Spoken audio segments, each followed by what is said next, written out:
bagel screen. A bagel screen. Ooh, a bagel, yum. The main opinion I see is that it's a very killer-sided change. You know, I'll get into it. I'm just like, I have so many things I want to say. And they're not bad things. That's the thing, is I feel like everyone always has negative things to say about changes, and I'm just like, deal with it. I don't know. You know, like my first year or so of playing DVD, I was like, oh, this is killer-sided. Oh, they're nerfing survivors. Oh, this sucks. And now I'm just like, sweetie, we're going into year 7. Deal with it. Like, deal with it. Like, this is what the game's gonna change to, and guess what? You're still gonna freaking play it, so shut up and play it. Like, I'm just like, let me tell you, deal with it. Like, I'm so over the, our perks are changing. This game has been changing. It has been out for freaking 6 years. Deal with it. I'm gonna get a shirt that says, deal with it. I just can't. Thank you, Veronica. The soup is boiling, dude. I went on my Twitter. I just tweeted it, by the way. If you aren't following me on Twitter, my trending thing for gaming was behavior and dead hard. This is a long time coming. That's all I'm saying. Also, I would just like to say I told you so, because I wanted Prestige 100. If you didn't read the title, there's Prestige 100. Hire me. All right, so I'm gonna turn the music off. We're gonna get now down to the nitty gritty. Here we go. This is a developer update. My dreams came true. They really did. During our 6th anniversary broadcast, we announced a new progression system and a meta shifting perk overhaul. They are both headlining the upcoming mid-chapter. It was important for us to release these changes as a package. Our objective is to shake up the current meta, provide alternatives, and make perks easier to earn. Also careful to consider the reasons why this meta exists and address any base game issues it may have been concealing. In this post, we'll be detailing the upcoming changes, which will be in the PTB, like I said. So, I didn't read that. It says next week. That says next week. So, like, Tuesday? And then 5th, 12th? We'll be getting this like July 19th would be my guess. My guess would be July 19th. Because if we get the PTB next week on Tuesday, which is the 28th, 1, 2, 3, and then 3 weeks after would be July 19th. So we could be looking at this in about like a month. About a month, okay? Got some time, relax, take it easy. Just finished looking at the perk changes and I'm not mad. See, same, literally same. I feel like those of us that have been playing this game for years are like, okay, this seems like a good idea. People that like have played this game for like a year and people told them to run self-care and to run dead hard and to run corrupt, pop, tinkerer, ruin, like those people that have been playing for like maybe a year, they don't get it. They don't understand. Those of us that have been playing for years, we look at this and we're like, okay, cool. You know, like I'm interested. I'm into it, you know? Like, Misty gets it. Misty freaking gets it. You get PTBs on PC. PTB is for PC only. Everybody can jump in on it. You just switch your game and your Steam from like to the PTB. You could switch into it, try it out. You can like fill out a form and say like, I loved this. This was great. Here were my issues with it. Blah, blah, blah, blah, blah. You can do all that stuff. It's usually out for like, I don't know if it's like a couple days or a week. I usually play it like once. But only if there's like new killers and new survivors. I don't know. I don't think I would play this PTB just because it's like perk changes and stuff. It's not really like, I don't know. There's a lot to get into. So the perks that people that use perks to their advantage are made. The ones that use their perks to enhance their skill abilities are the ones that are happy, I feel. Mrs. Reptar, you are the drama. I would like to tell you, congratulations. You are the drama. You are 100% correct. Those people that use perks to help their gameplay and not to like enhance, I guess is the people that need perks to perform well are crying. People that use perks to enhance their already skill and abilities in this game are thriving. That's all I'm saying. Like Misty with tenacity is thriving. Me with sprint burst fixated, thriving. The only perk that changes for me is borrowed time, which means I don't have to run it, which means I have an extra perk slot now because this change. benefits people that were already not using meta perks. I just can't. Ooh. Hi, Becca. How are you doing? Spoilers. Here we go. So as we're talking about the progression system, I'm going to explain this. I'm going to try to TLDR this for you guys. I'm not going to read through it because basically they have done the single largest reduction to grind they've ever made, cutting the grind down by 75%. Okay? So here's how it works. Right now, you know, you have to go to a killer, survivor, whatever, get them to 40 because you have to hit the unlockables at 25, 30. Or no, it's 30, 35, and 40 that you have the unlockable in the blood web. You unlock it, and then your other people can, like, go and find it in their blood web, and then they have to tear it up, right? Now, what will change is, say you get your Dwight, your little baby Dwight with, like, proof himself, leader and bond. He's living his life. Say you get him to 50, and you prestige him.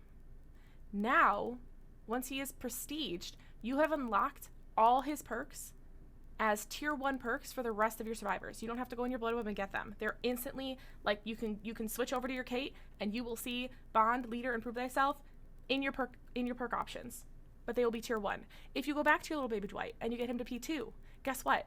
Those will now become green. You will have all 3 of them again, but now they'll be green. Now if you take your baby Dwight and say, I'm a big boy Dwight, and you get him to P3, you have all 3 of his perks, bond, leader, and prove thyself, purple, P3, tier 3, done. Right? That's it. You don't have to go into your blood web and get them. However, let's say you're a Kate main and you just want the perks. You prestige him once, you get his 3 perks for everyone, Becca, for everyone. Say you prestige your Dwight one time and you're like, I don't have blood points to do that again.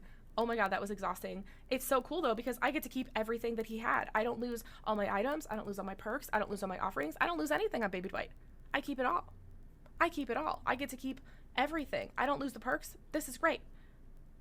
However, if you're like, oh my God, I don't have enough points to get him to prestige 2, but I really wanted that bond, you can now go into your little baby Kate and you can level around and you could get the option of seeing the green or the purple versions of bond, but it will be in your blood web like last time. So if you want to quick get it, you have to get Dwight to P3. But if you get him to P1, it'll already have given it to you, but you'll go through your blood web to basically get the chance to get them. Yes, Becca, it forces you to play everyone. However, some of you are going, well, what about the Shrine of Secrets? The Shrine of Secrets is going to work the same way. If you have baby bond and you go into the Shrine of Secrets and you see bond in there, if you unlock that bond, it will unlock tier 2 of bond. So if you go to the shrine and grab bond and you have yellow bond, it will unlock your green bond. If you have green bond and you see bond in the shrine and you buy it, it will now make your green bond purple, and that is for all of your characters. So I hope that makes sense in the best way possible. I hope that makes sense. If you have questions, please ask. But that is the way I perceived all of this. They are making it easier for new players to get perks, and they are going to make it more fun for people that play a lot like me. So we'll keep going. Does that make sense? Okay, good. If you need me to reiterate, let me know. If someone is confused, please ask a question. This is all a ton of information to take in. I understand it's going to be very different. This game is going to be like brand new when I'll play it again. Teachable rarities, no more. Perks are tied directly to prestige. So if you're a P1 Dwight, you have yellow. If you're P2, you have green. If you're P3, you have purple. You could still find the higher versions once you've unlocked them, obviously. If the perk is purple, it would give you blood points like before. Correct. Then you get the blood points. Prestiging a character second and third time unlocks tier 2, tier 3, just as I stated. And then it explains with Trapper. So you can see why I picked Dwight, because I was not going to explain with Trapper how it works. We were going to explain with baby Dwight, okay? Moving on. This way you only need to earn the perks once to use them on every character. The perks you've unlocked will be instantly available on any new characters as well, making them easier to pick up and play without a substantial blood point investment. So say, like, I don't know, the Dredge and Hattie come out, and you're like, great, I gotta get my Hattie all the way to 50 and use whatever perks I can find in her. Not anymore. Now you'll get somebody new that comes out, and they will immediately have all those perks that you had. If you have adrenaline fixated borrowed time sprint burst, I can just toss them on her and be like, she's good to go, and play her and enjoy her and not feel like I have to grind into her. Sorry, 1 second. Oh, okay. No more resets. Prestiging has always been a bit of a dilemma. Do you give up everything for bragging rights, or do you keep what you have to minimize the grind? Now that prestiging is the main way to unlock perks, we want to make the choice clear. Prestiging a character will no longer remove their perks, items, add-ons, or offerings. Sorry, I'll move it up because I'm in the way. Perk slots will also remain unlocked after prestiging. With no reason not to prestige, prestiging a character is no longer optional. After reaching level 50, you'll receive a special blood web with only a single node. Purchasing this node will increase your prestige level and reset your character to level 1. So when you get to the end, I don't know if it showed a picture. I don't know if it did. Did it somewhere? I guess not. Basically when you get to the end of your blood web, it'll just have like one little node. You just click it and then you prestige. So that's how that works. Any questions? There was a picture on Twitter. Yeah, not in here though.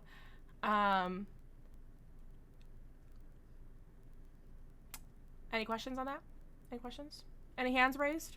Basically how it is now, you know, like you prestige, you lose everything. You lose the perks, you lose the add-ons, you lose the offerings, you lose the items, like you lose everything. Now when you prestige, you keep all of those things and you just keep moving forward, which is great. My favorite part, expanded prestige. With prestige now being the main way to progress, it'll no longer be as impressive to have your characters maxed out at prestige level 3.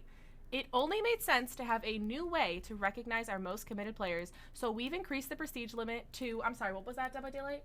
Huh? What? Huh? I can't, huh? Oh, you said 100. You said 100, sweetie.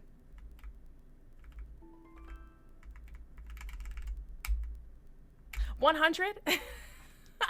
I'm sorry, you mean the number I've been spitting for like 2 weeks? I digress. I digress. Hire me. I know you're hearing me right now. I know you're listening to me. Hire me. I feel like I'm back at school with any questions? No? I love how they go, any questions? Okay, moving on. And you're like, what if I had a question? Instinctively ducked my head like, I got no question. I'm a new challenge, P100, exactly. I looked away from the screen to break eye contact. Stop! Did you really? Any questions? But what would be prestige levels? What would more prestige levels be without rewards? Wait 8 seconds. Exactly. Stop it. Okay, I'll stop. Reaching prestige levels 4, 5, and 6 will now award that character's bloody prestige cosmetics, once again signifying those who went above and beyond. So, now that so basically, right, so your P1 unlocks your yellow perks, P2 unlocks your green perks, P3 unlocks your purple perks, P4 unlocks a bloody cosmetic, 5 and 6 a bloody cosmetic. So basically they move the cosmetics up to make room for the perks, right? If you've already unlocked these, you keep them. Don't worry. It's not like everyone's going to get their bloody clothes removed and have to like get, 4, 5, 6 to get their bloody clothes back. If you're already P3, you already have the items, you will keep them, even though you're not like prestige 4, 5, and 6. You will still keep them. Don't worry. For the completionists, prestige level 7, 8, and 9 will each grant one of that character's unique perks as a charm. We also wanted to highlight your dedication to your favorite characters no matter how many times you've prestiged them. Once a trial is over, your prestige level will now be shown in the space previously occupied by grades. Let me please reiterate this picture. Because they posted this picture, I think like a day or so ago, and somebody went, finally, we can see people's ranks again. These have not been rank in a very long time. And when they took those away, the games were substantially better because people weren't complaining in endgame chat, why was I with a rank 7? Even though it's not rank, it's level. These are levels. Let me reiterate, these are levels, okay? These are not ranks. These are now going to be where your prestige icon is. So another thing I love, by the way, by these pictures is the person's name will be here and the survivor name will be here. So now when you're like, who was that annoying Meg that dead-hearted? Who was that Nia that dead-hearted? Like, look at this. Like, hello, 2 dead hearts. You will then see their name next to the name of the person they're playing. So this Claudette, and let me hear it. What level are they? They're level 8, okay? They are prestige 8 is my assumption. I don't know if that's prestige, actually, because this has like a, I don't know. This is not rank. This is not rank. Okay? Okay? This is not rank. Those are levels. Devotion? Maybe. Maybe. No, because if you look up here, they're level 46. Like their character, their twin is level 46. But down here, it looks like they are like prestige 7, I would say, or like I guess devotion 7. I don't know, because the level's up here, so they're not even. It just says they're level 46. So this is their like prestige. They're like prestige 7 on the twins. They play twins a lot. Does that make sense? That's my assumption on that one. I'm not really sure why there's different like things. Like the 5 is like this, and the 7 is like you expect more like this for 7. I don't know. Still not entirely sure. I wonder what compensation they give for perks above 10. Oh, prestige above 10. Thus is your brain on DVD. Any questions? Exactly. It looks for hall pass. The hall pass is at the door, but I think little Jimmy just went to use it, so you have to wait for him to come back. Sounds good, Becca. Thank you for the lurk. We didn't have hall passes. Sometimes the teacher wasn't asked. They would make us bring our diaries to them. Ew, hate that. Hi, Eve. Welcome in. I was wondering if the ones with upper legs are the special distinct rewards. Distinct rewards. I'm not sure. I have like a tickle in my throat. 1 second. Please wait, everybody. Hello, Autumn Eagle Eye. How are you doing?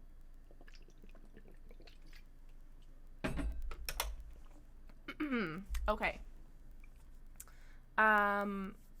Once a trial is over, your prestige level will now be shown in the space previously occupied by grades. Those who spend millions of blood points stockpiling add-ons for your favorite characters will now have a way of showcasing your hard work to the world. So, those are your prestige levels. I'm still trying to understand this and that, but these are your prestige levels. So this is like I said, like a prestige 7 twins.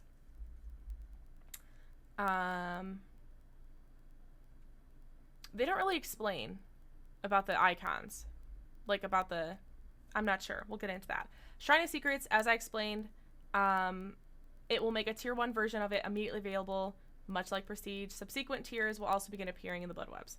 You may also purchase a perk again to increase its tier. This works seamlessly with the Prestige system, as purchasing a perk you've already unlocked through Prestige will instead increase its tier. So like I said, if you have a tier 1 bond and you see it in the shrine, you grab it, you'll have a tier 2 bond. Transitioning to the new system. With many spending hundreds, if not thousands of hours, hi, don't come for me like that, playing Dead by Daylight over the years, we want to make sure that everyone is rewarded fairly. When the new system releases, we'll be automatically awarding existing players an appropriate number of prestige levels based on how many perk tiers they've unlocked. Okay, wait, hold on. Let me backtrack real quick. I meant to also bring up prestige levels 7, 8, and 9 each grant one of that character's unique perks as a charm. I think that's cute. So I guess we will have each perk will have its own charm, except for general perks. How will they do that? How will they do perks that like kindred and stuff? I don't know. I wanted to highlight on that again though, because I think that's cool. So prestige levels 1, 2, and 3 are for your perks. 4, 5, and 6 are your bloody clothes. 7, 8, and 9 are your charms. And then after that, who knows? If you already have the bloody clothes, as a lot of nobody, you know what I mean? Like nobody's gonna be P6 when this comes out. We're all gonna be P3 still, right? Like we're all gonna be P350. If you are already P3 and you have all the bloody clothes, they're not gonna take them away. You keep them. If you didn't, you can now earn them on 4, 5, 6. That's all. That's the difference. So don't worry, they're not taking anything away. If you already have something, you keep it. If you don't, you'll have to work a little harder for it. That's all. 2x4 piece of wood. I remember like shop class would do that, I think. Like a piece of wood or something silly. Transitioning. Okay, so it's also important that you don't lose anything when the system is updated. You will keep any perks and bloody prestige cosmetics you've already unlocked. If you've left all your characters at level 50 and focused on unlocking perks and not prestiging them, your work won't be for nothing. So like I said, if you are somebody that's level 50 and you have your favorite character and you have them like max perk but you never prestige them, I'm assuming they'll probably just give you P3 because you have like all the perks unlocked. Like I don't know what their system is going to be about that, but I'm sure we'll get more information on that. But don't worry. Basically don't worry. They'll take care of you regardless. Those who reach Prestige 3 before the update will receive a special prestige icon to recognize their achievements and commemorate the perks and add-ons they lost in the process. a special prestige icon. So basically, I will have a special prestige icon for everybody because I worked so hard. So hell yeah. They might add more stuff later on for higher prestiges, but they aren't right now because they don't expect people to get P10 instantly. If you think about it, the highest anybody will be is P350, right? So to get all the way up to 9 is going to be a while. They have time. They have time. My assumption is also that things will slightly get better in your blood web. I don't know if they really said that. Yeah, I'll get P10 first for sure. Easy. Easy. I love your stitch shirt. Thank you. I was kind of cold, so I zipped my jacket up, but all right, let's take 5. Go to the bathroom. If you need to, have a sip of water. The fountain is right outside the door. Don't go to the second one. I know the first one works just fine. You guys keep telling me it doesn't, so you can go talk to your friends down the hall. Please use the faucet here. You have 5 minutes, and I'll know if you went somewhere else. Because the other one is 5 minutes away, so don't come for me. Thank you. I have 4 more to finish off P3 before this change, and... oh, I read past you. Now I know I don't have to grind up perks on all my P3s to make me happy. Yeah, exactly. Which, just wait, there's more. I wonder if they'll give you anything if you actually do hit P100. Oh, I'm sure they will. I'm sure they'll have things. Oh, of course I'm going to grind up P100. I'm sorry, have you met me? I'm a Kate main. Yes, we're in class. American schools are weird. Yes, you're late. You're late. I already took attention, so even if you tell me you were here, I will know because I already took it.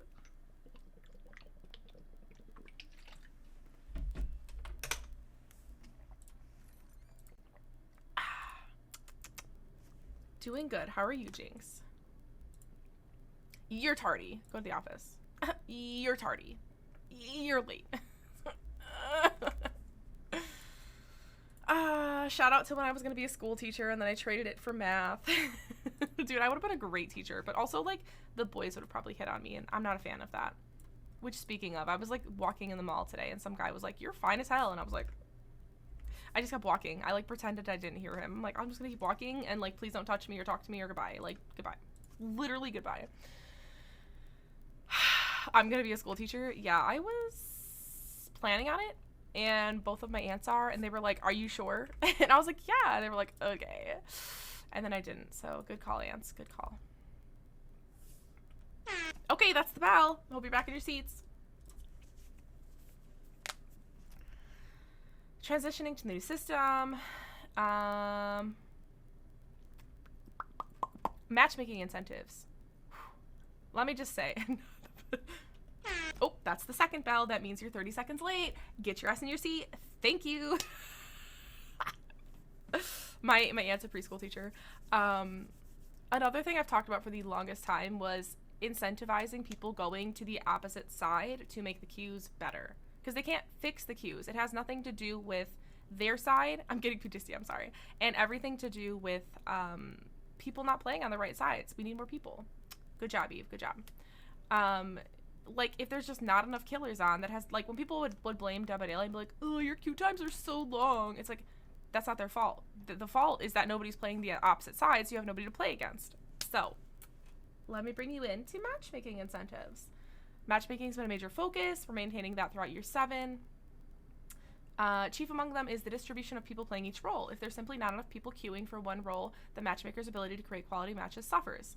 Being an asymmetrical game, DPD works best when there's roughly 4 survivors to each killer. Too many survivors cause survivor queue to increase. Too few survivors will cause killer queue to increase. To complicate things further, this ratio varies greatly depending on your region, rating, and time of day. In some regions, we've observed an excess of survivors queuing, in others too few, blah, blah, blah. How do we go about this? Matchmaking incentives.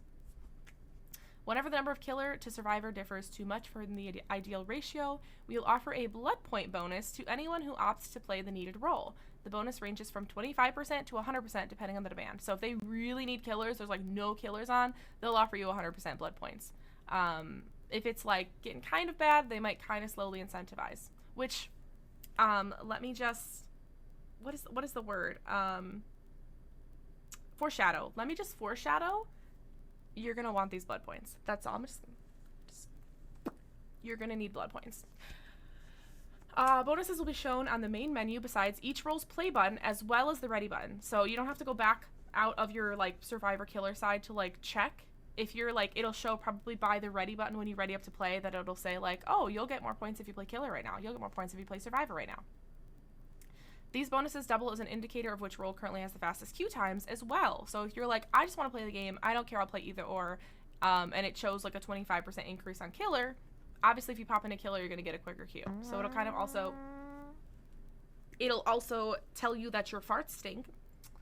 So if you want to get into a match ASAP, you can see which side needs help.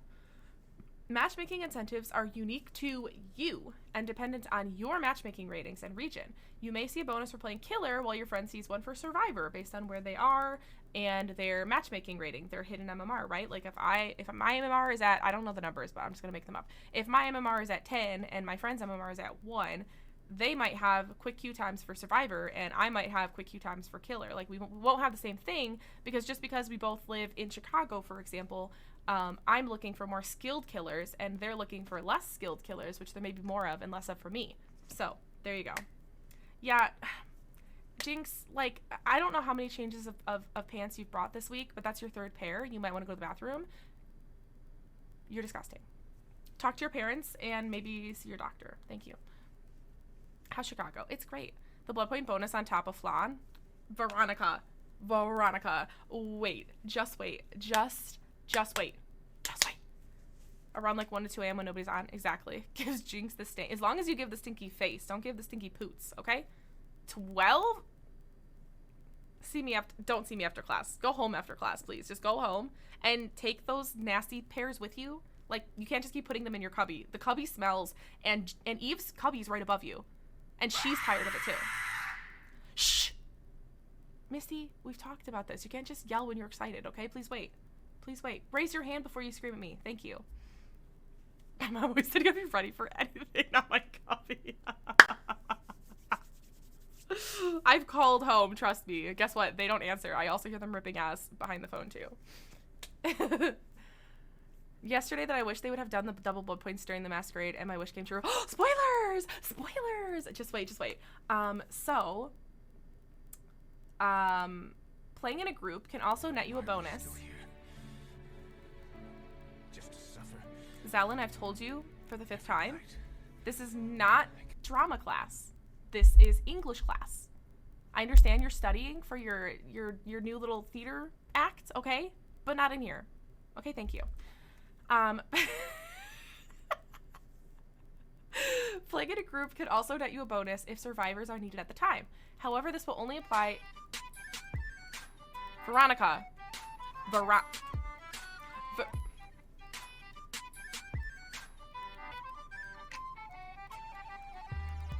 Class is getting disrupted. Veronica, put away the triangle. Not right now. Gabby, happy belated birthday, by the way. I love you. I hope you had an amazing stream. I hope everything was fantastic. I love you so much. I hope you had a good birthday. It was at this moment that he knew. He fucked up. Jinx, that's your 3rd red card for today. I've told you cannot use the F word in this chat. In this class. In this chat. I'm trying to read the new media book. I know, there's spam and stuff. Gibby's like, I've been sitting here being quiet, just trying to listen to the changes, and you guys are being so disruptive. I'm glad you had a good birthday. Playing in a group can also net you a bonus if survivors are needed at the time. However, this only applies if your group's average matchmaking rating is currently in demand. So if I'm playing with Meows, Misty, and Toxic, and all of us are high MMR, and they need more survivors for that, we will get queued pretty quickly. So that'll go out. We believe these matchmaking incentives will improve both queue times and the matchmaker's ability to create quality matches. Heads up. Heads up, 7 up. The amount of like child jokes, like just, or I shouldn't say child jokes, but like jokes from when we were young, I guess, like when we were kids. I just not it. Not it. We're not playing tag. Okay, all right. I gotta. Heads up, thumbs up. Matchmaking incentives will be disabled if crossplay is turned off. I have always had crossplay on. I've never turned it off. I don't know. Some people say they turn it off for better queues, which makes 0 sense to me because if crossplay is on, there's more people, so your queues, your matches should be better equipped for your rating and should be better because there's more people to pick from rather than turning it off. So that doesn't make sense to me, but people have said they've turned it off in the past. I don't turn it off. I've literally never turned it off. As most players with crossplay have crossplay on, the system would be highly susceptible to manipulation, and switching roles would have a negligible effect on matchmaking. If you'd like to take advantage of these incentives, strongly recommend turning on crossplay. So you won't get matchmaking incentives if your crossplay is off, so make sure you keep it on.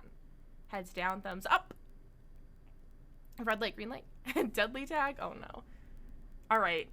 Here, we've gone through the prestige changes, the queuing stuff getting better. This is where it's gonna get dicey. Hi Zach, welcome in. This is where it gets dicey. Okay, stay with me now. I want you to stay with me, and I want you to keep an open, positive outlook on this. Okay, positive outlooks. We're not here to whine and complain. We are here to understand why they've made these choices based on their years of data that they have compiled and pitted against one another to figure out what works in each situation. So please keep a positive mind. It's spicy time. It is spicy time, okay? Some of the most consistent feedback we receive centers around the perk meta. A handful of perks have a dominant usage rate, especially in higher skill matches. Naturally, the gameplay can feel stale when you see the same perks again and again. In the past, we've addressed individual perks with various updates, but the odd meta change is not enough to shake things up. In this update, we are reworking and rebalancing 39 perks, meta included, aimed to reduce the reliance on the current meta while also providing many new options to experiment with. Before we can make meaningful changes to the meta, we need to look at why these perks are so heavily used in the first place. Why do killers run Ruin, Pop, Tinker, Pain, Resonance? Why do survivors run Borrow Time, Dead Hard? That's it. That's all I got. Borrow Time and Dead Hard. Really, I think. Yeah, that's pretty much it for me. I'm trying to like Dead Hard. Why do survivors use Dead Hard? Why do they do that? Why do killers run Pop, Tinker, Ruin, Pain, Resonance? Right. While some perks are popular because of their strength, others are popular because they reduce the likelihood of an unfun situation. Therefore, we've prepared a few baseline changes to address some of these core gameplay issues. Generator speeds. Stay with me, please. Please stay with me, okay? Please stay with me. When looking at the perks most used killers, there's a very clear trend. Any perk that helps prevent generators from being powered, slowdown perks for short, are favored. Corrupt Intervention, Squelching! Pop Goes the Weasel, Pain Resonance, and Hex Ruin are a few notable examples, and each are amongst the most popular perks. Many players feel like gens are powered too quickly without these perks. We know we needed to look at generators before making any perk changes. Slowdown perks should be an option, but not the only option to stay competitive. We have increased the time it takes to power a generator to 90 seconds, up from 80. They've increased generator repair time by 10 seconds, which will increase 5 gens getting done by 50. So almost an extra minute, okay? Stay with me. Oh, decisive. You're right, decisive. I mean, Survivor meta, like, we're going to get to that, because this is right now, this is before the perks. We'll get to it. Now stay with me. You guys have seen me play killer. I don't play a lot, right? I don't play a lot. But I myself know if you don't have here's the thing. When we play with Misty, when we play with the girls, right? If we don't see Pop, if we don't see Ruin, if we don't see Pain Resonance, if we don't see Dead Man Switch, you know what we say? They have to have no-ed. Because the gens pop so fast that if they don't have a slowdown perk, they're going to have an endgame perk. Their options are slowdown or endgame. That's it. And if they don't have either, they're screwed. So they have to have a slowdown. If they don't have a slowdown, the gens pop and we get out. And if they don't have one and they run no-ed, they run an endgame build.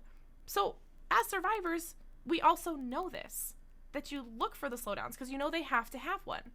So looking at the generator speeds and increasing the generators makes it easier for killers to be able to get to those first gens, because I don't know why, and this is still something they need to fix, and I'm going to wait for that update to come out, because just like I called all of this,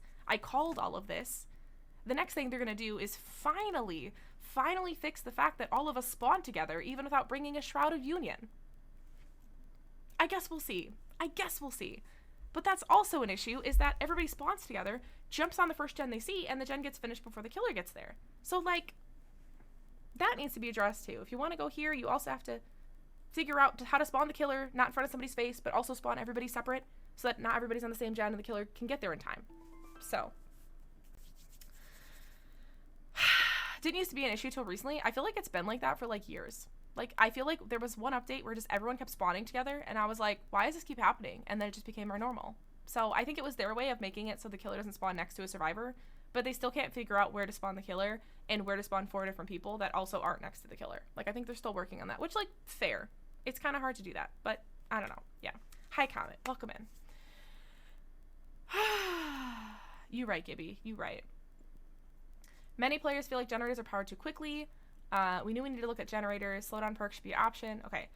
The time it takes to complete a generator hasn't been changed in a long time, but it's clear that they are being powered quicker than we'd like.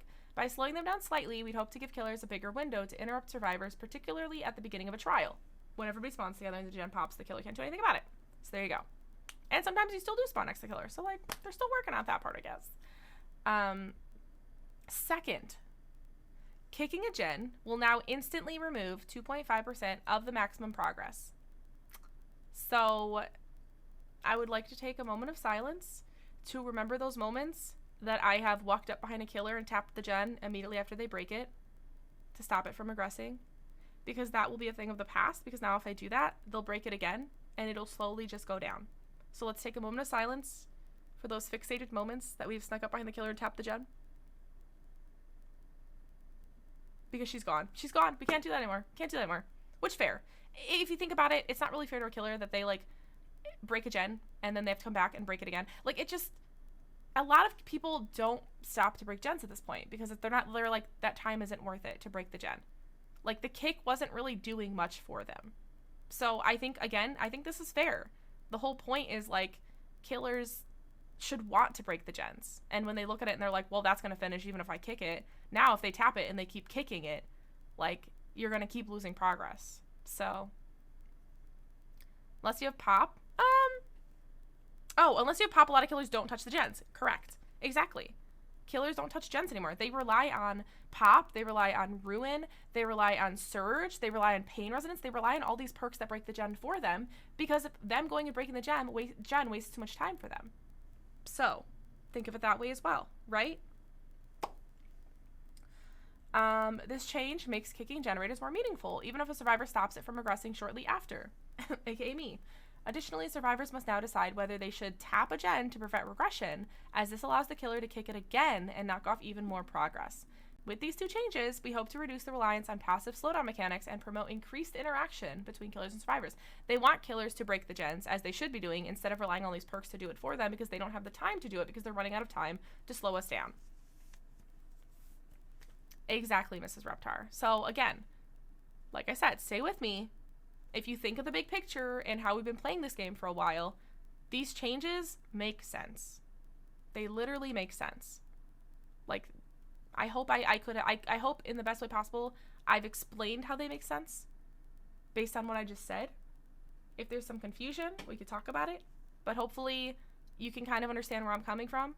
As a survivor main, I don't look at this as a nerf. I look at this as less gen arresting perks, more killer breaking gen, which is what's supposed to happen. So I spawned literally next to a Bubba. They were cool though and didn't chase me. Very freaky. Ooh, line of sight Demogorgon. Oh my god, that's so creepy. General killer improvements. Oh, let me get rid of camping and tunneling because that's more drama, obviously. Average kill rates are a little lower than we'd like. So, as I've said a bajillion times, they want an even 50%.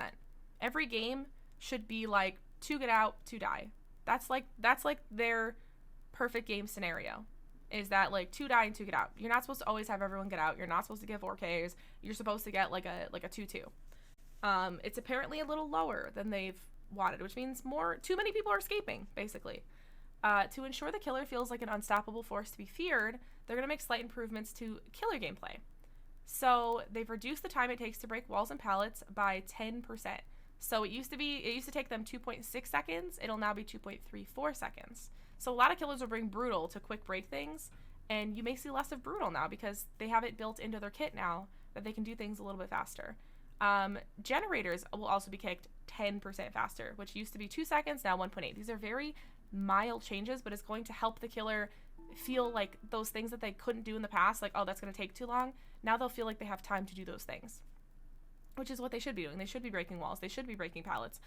They should be breaking gens, but they've been relying on perks to do that for them. Spirit, Fury, Enduring, Brutal Strength, things like that, because they just don't have the time to do that and also stop the gens from popping. So, while these changes may seem small, a fraction of a second can be the difference between hitting a survivor and them reaching a pallet. Next, reduce the cooldown for successful basic attacks by 10%. Used to be 3 seconds, now 2.7 seconds. And reduce the duration of the survivor's speed boost upon being hit by 10%. When the killer hits you and you get that little boost to get away from them, used to be 2 seconds, it's now 1.8. If you're new to this game and you're like, oh, these things are so minuscule I won't notice them, you're wrong.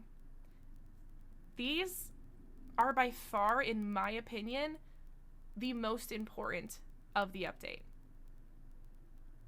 Because this game is a time management game. You have to, as a survivor, if everybody's on death hook and you have no gens done, you've seen me like more times than not call a game. There'll be like 3 gens left and everyone's on death hook and I'm like, yeah, we're dead. Like, I can tell. I can tell based on if, you know, if we have all these, if we have 4 gens done and the killer has 0 hooks, I'm like, okay, we're gonna get out, obviously. Like, you kind of have, it's kind of a dance in a way, like a salsa, you know? The killer comes and hits you and puts you on a hook, and then your friend over here is salsaing around the generator, and they pop the gen, and the killer's like, I have to salsa to another survivor and salsa them to a hook. And it's this back and forth of like getting hooks before the gens pop or getting gens done before my friends die. It's this like, it's like this dance of time of like figuring out, do I have enough time to do this thing? Because I know somebody's over here doing that. And I know somebody's over here doing that. So it's like, these may seem very small. These minuscule changes are the most important changes, the most things that you will notice in chases moving forward. More of a killer learning update. I enjoyed as Survivor. It'll make the game more fun and challenging. Yeah. Unless someone loops like a god and the killer doesn't leave, there's nothing you can do. Foreshadowing. Foreshadowing. We're not done. When all of a sudden no gens are being worked and we're all just saving back to back, do the gens, let them hang, please. Exactly. That is another thing I constantly bring up is over altruism. A hook state is 60 seconds. See, and that's the other thing. I'm like, if they're going to make gens take longer, are they going to make hook states longer? Because if a gen takes 90 seconds now instead of 80, and a hook state is 60 seconds, and normally around like maybe the 40-second mark is when you could get off the gen. You get a gen about halfway, and then you can unhook the person. You could get about half a gen per hook state. It's even less now per hook state. So I'm like, I don't know. I've always compared hook state to a generator. A generator is 80 seconds. Well, right now, before this update, a generator is 80 seconds, and a hook state is 60 seconds. So if you do about 40 seconds on the generator and then run and get the unhook before they spider or before they die, you get half of a gen done. And if you take every hook state as half a gen, instead of those people that insta-unhook, that's why I'm like, the time unhook is very important. The only time you should go save is if the killer's already on another survivor, or they're about to go into the next phase, like if they're about to struggle or die. You should not be like insta-saving unless they're on somebody else, unless they've already created pressure on another survivor, because then you can unhook them and heal them and you know that you won't have pressure on you. But I see it so many times where people just insta-unhook, and I'm like, that's such a waste of time. That's important time that if the killer wants to camp or like sit around the hook, you could pump a gen out and head out and hang out. You know what I mean? So it's like, I don't know. 50 seconds more of gen time seems like doing a whole new gen. We'll see. But gens were getting done too fast, you know? So, yeah. I don't know. Moving forward, survivors will gain slightly less distance upon being hit, making it more difficult for them to run a long distance to a safe area. Finally, we've tweaked Bloodlust to increase in power quicker than before. In most chases, Bloodlust does not activate, though there are rare cases where it can be necessary. Bloodlust, if you don't know what it is, the killer slightly gets faster and faster and faster the longer they've been in chase with you. If they're not breaking a pallet, that's when people say like, oh, they're lusting me, or I've said it as well, like, oh, they're just gonna bloodlust me. It's where instead of breaking the pallet, which if they break a pallet, they lose a bloodlust, they'll slowly get faster and faster and faster. I hate this change. Maybe you didn't read it correctly. Maybe you didn't perceive it properly. The way that I heard it, the long buildup often leaves killers in a bad spot, even if they eventually get a hit. We are adjusting Bloodlust tiers to activate 15, 25, 35 seconds of chase rather than 15, 30, 45. So the first Bloodlust is still at the same amount of time. If the killers chased you for 15 seconds and you didn't stun them, they didn't break a pallet, like you just been in a chase for 15 seconds, that's when Bloodlust 1 comes in. That has not changed. That has not changed at all. What has changed is Bloodlust 2 and 3 coming in 5 seconds faster. That's what has changed. And then Bloodlust, basically 10-second difference rather than 15-second difference. So usually after 15 seconds they get Bloodlust 1. After another 15 they get 2. After another 15 they get 3. This, after 15 they get 1. After 10 they get 2. After 10 they get 3. So it's just these like slightly faster Bloodlusts, which I don't think is a bad thing. Because you've also changed it where like breaking the pallet will be faster and things like that. I don't think this is going to be a big deal. They didn't change the first Bloodlust. Also, can we have a throwback to that one weekend that they took Bloodlust out? And it was so easy to loop because killers just never gained lust. And they put it right back on after that. They were like, just kidding, that's such a bad idea. I don't know if any of y'all played that one weekend where they took Bloodlust out. That was my favorite weekend. You could just keep going. They just could. It's like a tier 1 Michael that just can't catch you. It was so funny, and it was the dumbest thing they've ever done.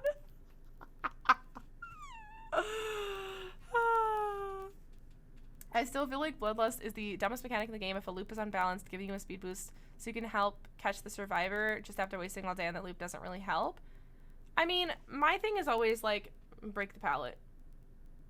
Like, there's no such thing as infinite loops anymore. They've done a really good job to get rid of infinites. I don't know, just break the pallet. I don't think you're really going to notice a difference here, except for, like, those few killers that instead of just breaking the stupid pallet that is such a safe loop, they're going to, like, I'm going to bloodlust you! And I'm like, and I'll still outsmart you, because if you're bloodlusting instead of breaking a pallet, you really think you can mind game at a safe loop, it's not going to happen. So, I don't really, I don't see a big difference here, is all I'm saying. Like, doesn't dropping chase reset lust? Yes. Dropping chase resets, breaking the pallet, stunning the killer. There's a lot of ways to, like, slow down Bloodlust. So I really don't, if they changed, like, the first Bloodlust and made it come out faster, like, after 10 seconds or something, then I'd be like, oh, this is kind of scary. But since the first Bloodlust doesn't even activate till the same amount of time, like, you're probably not going to notice this, really, unless it's those few killers that get so upset at you that they're like, I'm just going to lust you with this pallet. Like, it's those people that you might notice a slight difference. That's it. That's pretty much it. The Bloodlust weekend and the Huntress Hatch weekend. Huntress Hatch weekend? What was that one?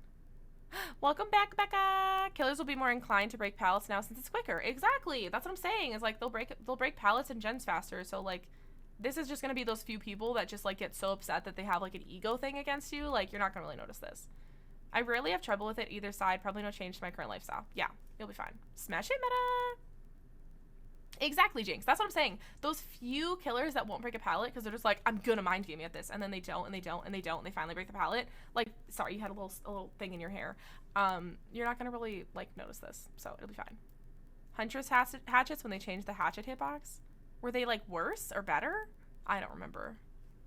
As the first tier Bloodlust has not changed, it will not be any more prevalent in the average chase. Bearing in mind the general improvements above, we expect Bloodlust will become even more uncommon outside of exceptional circumstances. Oh, look, that's literally what I just said.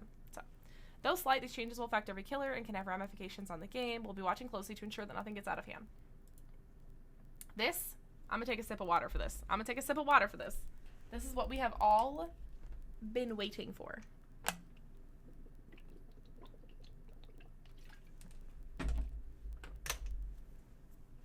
We have all been waiting for this. They decreased them, and Huntress mains were mad because they actually had to work to their hits. Oof. Oof. Alright, this is impeccable. This is fantastic. I think this sounds perfect.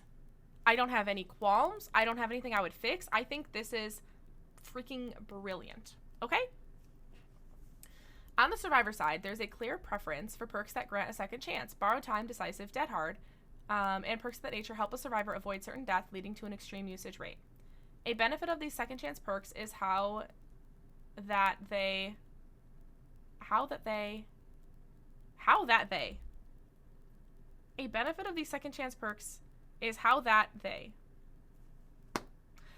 is how they help prevent unfun situations, namely being camped or tunneled out of the game, repeatedly being targeted after being unhooked.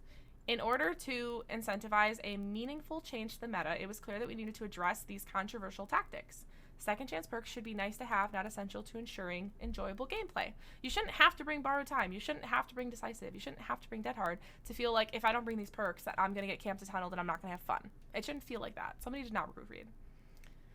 It's a whole book. Be proud. So far, just one mistake as far as I've read.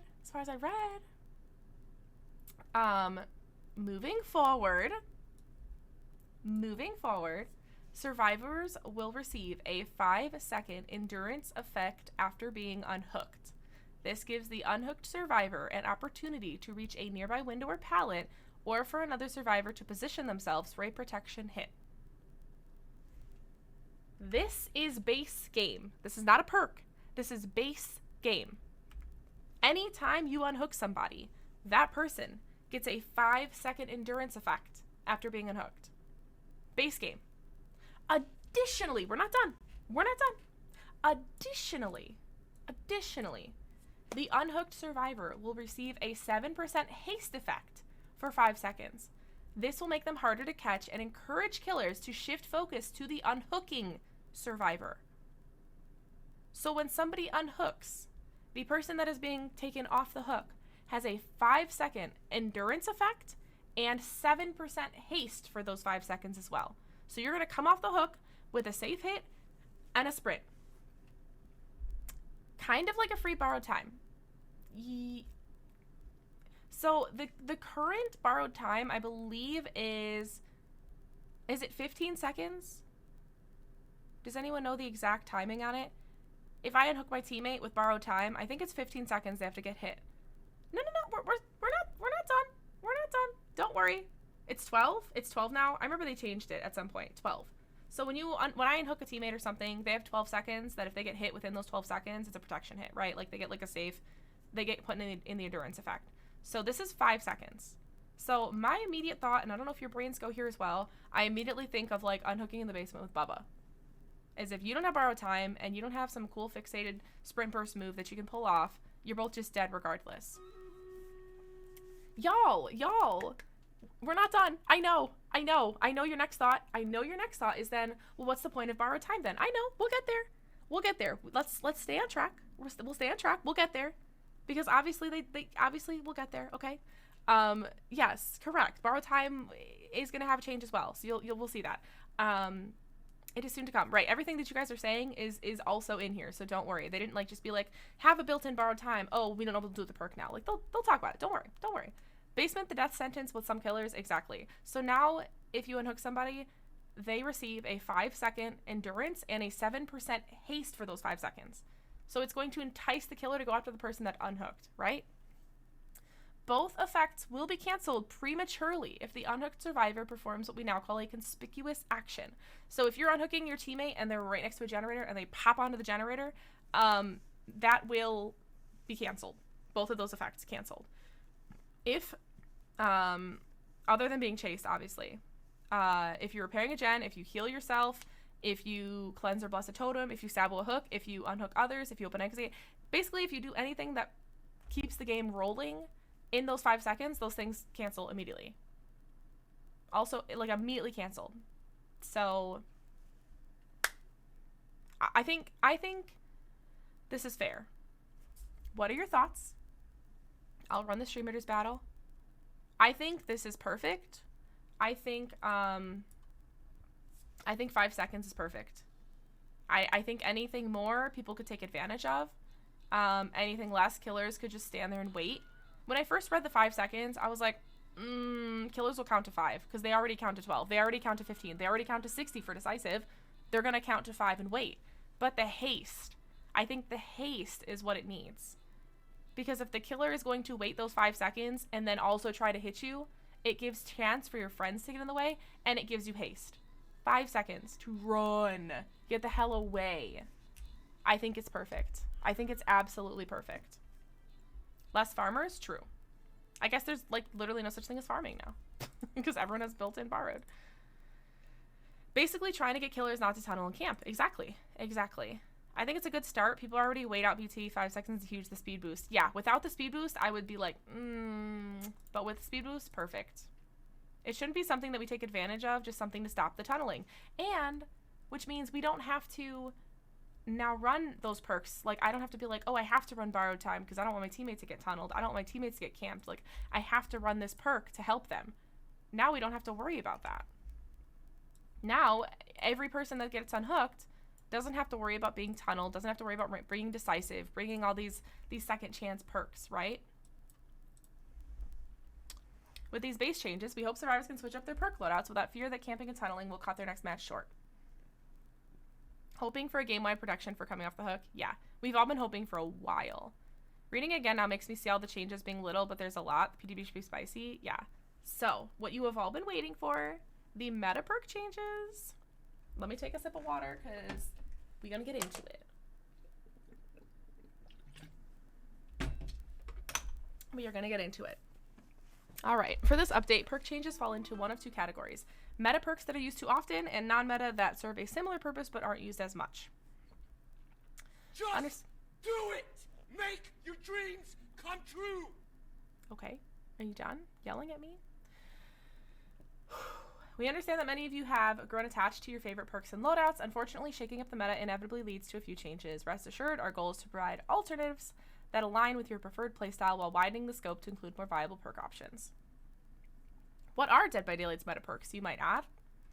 For killers, Barbecue, Hex Ruin, Pop, Corrupt, Squelching, Tinkerer, Noed, and Pain Resonance. For survivors, Dead Hard, Borrowed Time, Decisive Strike, Iron Will, Self-Care, and Spine Chill. These graphs apparently show each one, and this pink right here at the very top, that's Dead Hard. That's almost 75% of loadouts have Dead Hard. Over 50% have Decisive Strike. What is this light pink? Borrowed Time. Borrowed Time has gone up to 50% as well. And then you have this yellow one. I think our Spine Chill Iron Will kind of hovering around here as well. But as you can see, Dead Hard. Literally Dead Hard. We'd like to share these graphs showcasing the 10 most frequently used perks for both roles. These charts alone do not explain why the meta exists. For that, we turn to community feedback. Hopefully, they provide context for how these perks are used. So this has Dead Hard, Borrowed Time, Self-Care, Spine Chill, Iron Will, Decisive Strike. Windows of Opportunity, I find weird. Maybe people don't know their loops. I don't know. Circle of Healing. I like Circle of HE.AL. Nice. Sick.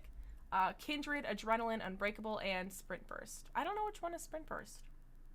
Some of these colors are like really close together. Like they put Unbreakable, Sprint Burst together. They're like, yeah, those are at the bottom. Whatever. I see maybe like 6% use Sprint Burst. I'm guessing because I'm guessing that's Unbreakable, which is surprising. I feel like a lot of people are bringing Unbreakable, but I would say this is probably Unbreakable. The 16% is Unbreakable, and I would say that Sprint Burst is at like 6. Windows is too distracting to me. I agree. I think Windows is very distracting. So those are the top 10 most used perks for Survivor. With, like I said, Dead Hard at the top, and then Decisive and Borrowed Time. Where's Self-Care? Self-Care is here. Self-Care is at 25. Ugh. See, like 25, you're like, oh, that's not so bad. But if you think like 4 survivors, that means like 1 person has that perk. Like, it's a hairball I could never get out of my mouth, and it's called Self-Care. So, thank you for coming to my TED Talk. This is the one for Killer. What the heck is...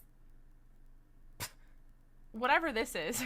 This is what threw me. Is there something called Locked? Do you guys see that? Locked. I don't know what it is. And it started at the top and then it went... I don't know what it is. Locked perk slot? I don't know. I don't know what that is. What does that mean? I think it means they didn't unlock the slot? What do you mean? Deadlock? Oh, it says locked. Not lock, it says locked. I don't know. Look at this graph. Every time I see it makes me cry. I use Windows right now. Once more I get the game, I stop. Yeah, Windows is like too distracting for me though. It's just like everywhere. It's great for learning to loop, but it's very overwhelming, I feel like. After the dredge came out, what Jinx said? Locked perk slot? I don't know what that means. They only have 3 of 4 slots available? Embarrassing. I just looked it up and that was the first thing that popped up. So at the very top here, we have 3 different colors of orange. I hope you're not colorblind because I'm struggling. It looks like this salmon pink is corrupt. This ugly brown is pain resonance. This orange is barbecue and chili, because this orange is ruin and this green is pop. So you're looking at barbecue, ruin. Where's the Noed? Noed's here. Looks like Noed's taking a dip. Barbecue's up here, ruin's up here. Noed took a dip. Pop is up here. Corrupt is up here. Pain resonance is up here. Jolt is here-ish, but we do see some Jolt, which is also Surge. Sloppy Butcher, I think, is around here. Tinker is around here. Nurse's Calling's around here. Iron Grasp is around here. Iron Grasp, really? Interesting. But those are your top 10 killer perks. We always see them. And this graph, I would say, is a perfect example. You always see Barbecue. You always see Ruin. You always see Pop. You always see Noed. You always see Corrupt. You always see Pain Resonance. Like, I would say I see all of these perks every night. Every night, I would say. So, yeah, I mean, makes sense. The graphs make sense. These are the top 10 perks on both sides. So here we go. And this is something that I have said literally since this perk came out that made no sense to me, is that when Bubba came out, because this is Bubba's perk, okay? So I want you to think all the way back to when Bubba came out, which was literally like probably like year 2 or something, like very early on. Not only like, and correct me if I'm wrong, I think Misty remembers too, because I know Misty's been with me. Well, I know Misty's played as long as I have, and anybody else that's played as long as we have. This perk changed Dead by Daylight. Like, full force changed Dead by Daylight. Before this perk, there wasn't really aura readings. It was like if a gen broke or if you saw a survivor. It was very urban, spine chill, sprint burst, self-care meta. Like, it was very like hide and don't get found. I had a friend back then that literally, I think this is about the point he stopped playing the game, because he liked hiding and being sneaky and playing hide and seek, and this like literally changed that. I remember the discussions back and forth of if you get in a locker, can the killer see you, and learning if lockers hid auras, because there wasn't like a blindness thing back then. It was very like, the killer can just see me now. Like, what fun is that? Like, we were supposed to play hide and seek. Like, are you kidding? Like, this is ridiculous. This was like the first aura reading perk that killers got, I would say. I know they had Bitter Murmur, but like, this was like the first one. This was like the first perk. And what never made sense to me was they got this super broken perk because it was like the first one that came out with auras. And on top of that, they got free blood points. They literally got blood. This is like the golden perk. This is the golden killer perk. Is if you're going to run any perk, you run Barbecue. Because you can see the survivors, and you get free blood points for seeing them. What? Like, why do they get all of that in one perk? That never made sense to me. Literally never made sense to me. It's like when they gave us Farm Forever, and back in the day, Farm Forever was just blood points. Hi. Less than 3. Kelsey, thank you for your Prime. Welcome on in for 4 months. How are you? Thank you. Back with when Farm Forever came out, there was nothing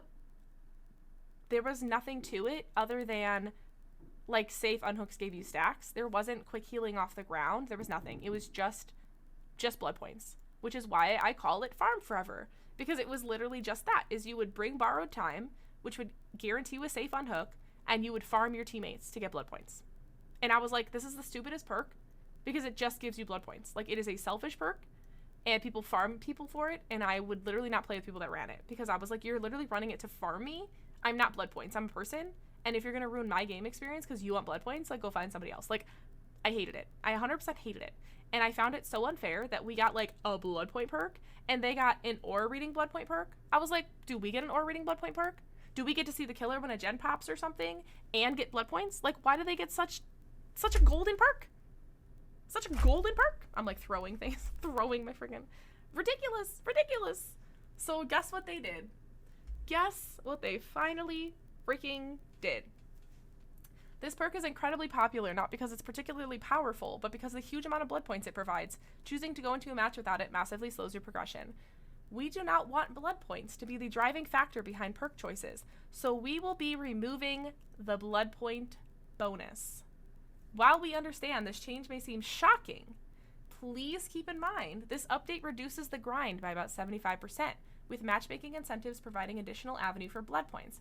We believe this is a necessary step in making other aura reading perks more appealing, as blood point game will no longer be the deciding factor.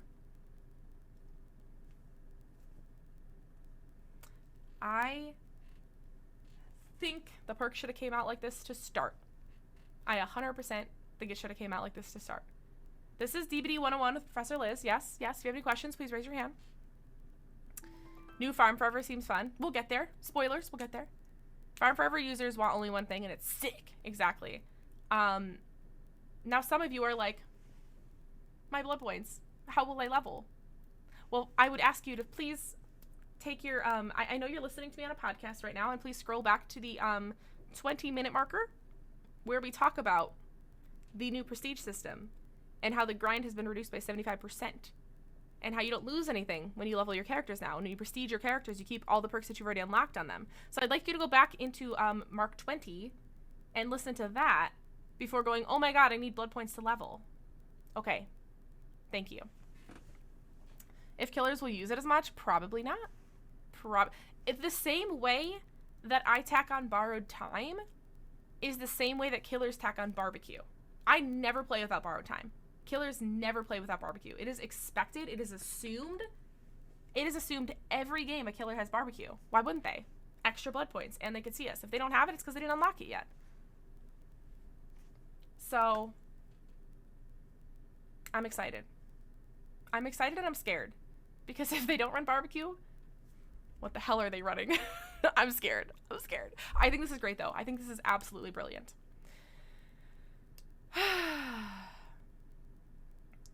I'm curious. Yeah, so I don't know. I have hundreds of cakes at the moment. I'll be fine with blood points. Just wait. More foreshadowing. Why do we drive on the parkway but park in the driveway?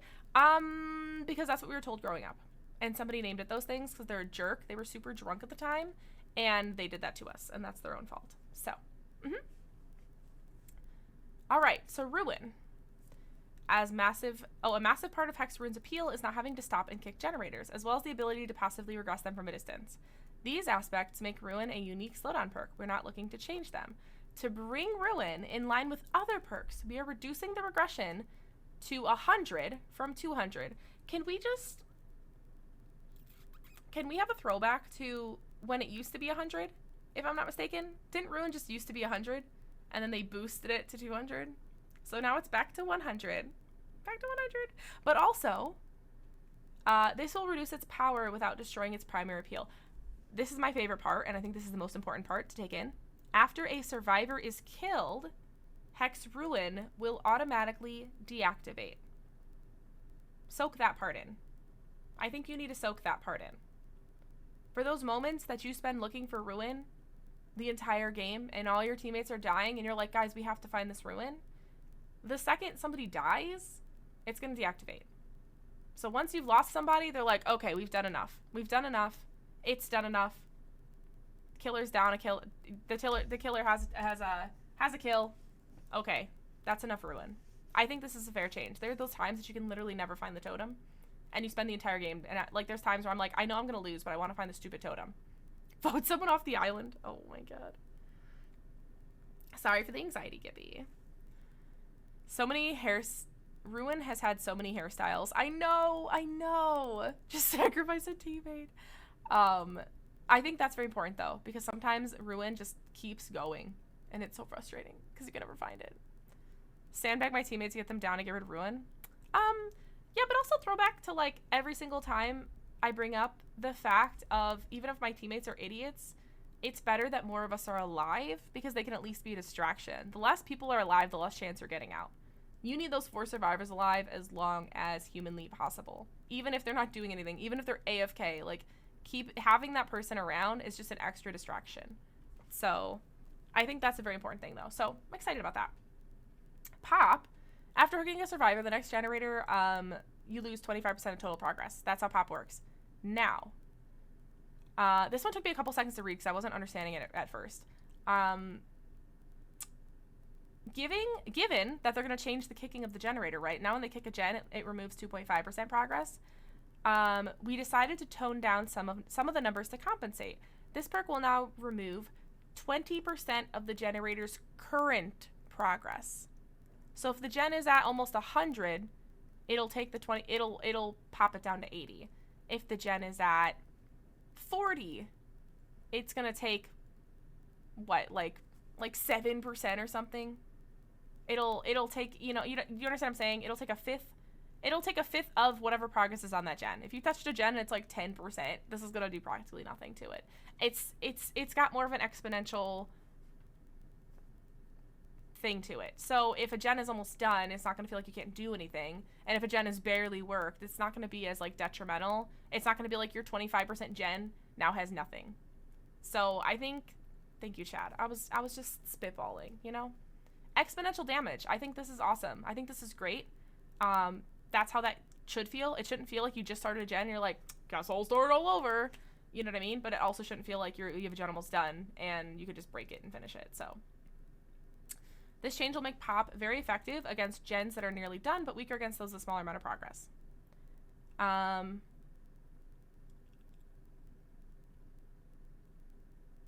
Oh, I didn't read this one right either. Okay. It's a lot like boil over wiggle increase. Right, it's current progress, not total progress. Yeah. This one, good old squelching, aka corrupt intervention. At the start of the match, the 3 furthest gens are blocked. I like how it says for a while. It's for 2 minutes. I'm sorry, who wrote this? It's for 2 minutes. This is for killers that don't have like fast movement to get across the map and check those gens. This blocks the farthest gens from the killer, forcing survivors to come towards the killer to work gens for the first 2 minutes of the game. This perk makes beginning of the match more manageable, forcing survivors to extend deeper into the map before repairing a gen. We aren't looking to change this aspect. Moving forward, the perk will deactivate once a survivor enters the dying state. We believe this change will keep corrupt intervention effective in helping the killer build early game pressure while providing a limit to its power. So now, instead of the 3 furthest gens are blocked for 2 minutes, the 3 furthest gens are blocked until a survivor enters the dying state. So if somebody immediately enters the dying state, if a hillbilly comes flying across the map and downs somebody, it's done. That's it. It's over. I feel like you're going to see this not on like insta-downing killers. I feel like you're going to see this on like Trickster, Trapper, Hag, Ghostface, like your slower killers that can't really get there in time. You're going to see this perk on them. It'll stay effective until somebody goes into the dying state. So once somebody plague, yeah, a lot of like slower starting killers, this will finally benefit them in a different way, which I think is good. This lets them have a perk. Instead of 2 minutes, the perk is done. The perk is active until they down somebody. So if they're really struggling to get somebody, like, it's still going to block you from those gens. So I took it that there's still a 2 minute duration, just cancels early on a down. That's not how I'm reading it. I read it, moving forward, the perk will deactivate once the survivor enters the dying state. Doesn't say anything about a time limit. The top part explains how it works. And they're not looking to change the aspect of people moving further into the match. They didn't say anything about the time. It doesn't say anything about time. It says moving forward, the perk will deactivate once the survivor enters the dying state. Yep, however long that is. Whether it's 2 minutes, whether it's 5 minutes, whether it's 1 minute, whether it's 30 seconds, whether it's 10 seconds, which is why I don't think you're going to see it on insta-down killers. Because if they insta-down somebody, this perk is useless to them. Because they can get across the map. I don't see a time limit on this. And And it's not like the killer could like slug around, because it's like once they hit a dying state, that's it. And you could keep injuring people, but the second you down somebody, and if you don't down anybody, they're gonna work the gens. So I don't see a time limit on it. I just see once the survivor enters the dying state, that's it. So I think they're taking the time limit away, and they're gonna make it that way so that it benefits the killer early game until they finally get that down and they start getting the ball rolling, which is what it should be meant to do. So I think this is a great change.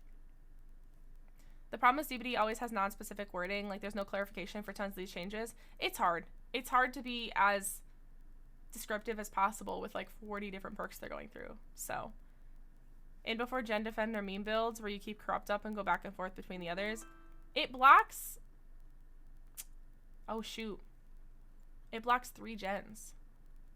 And there's 7 gens on the map.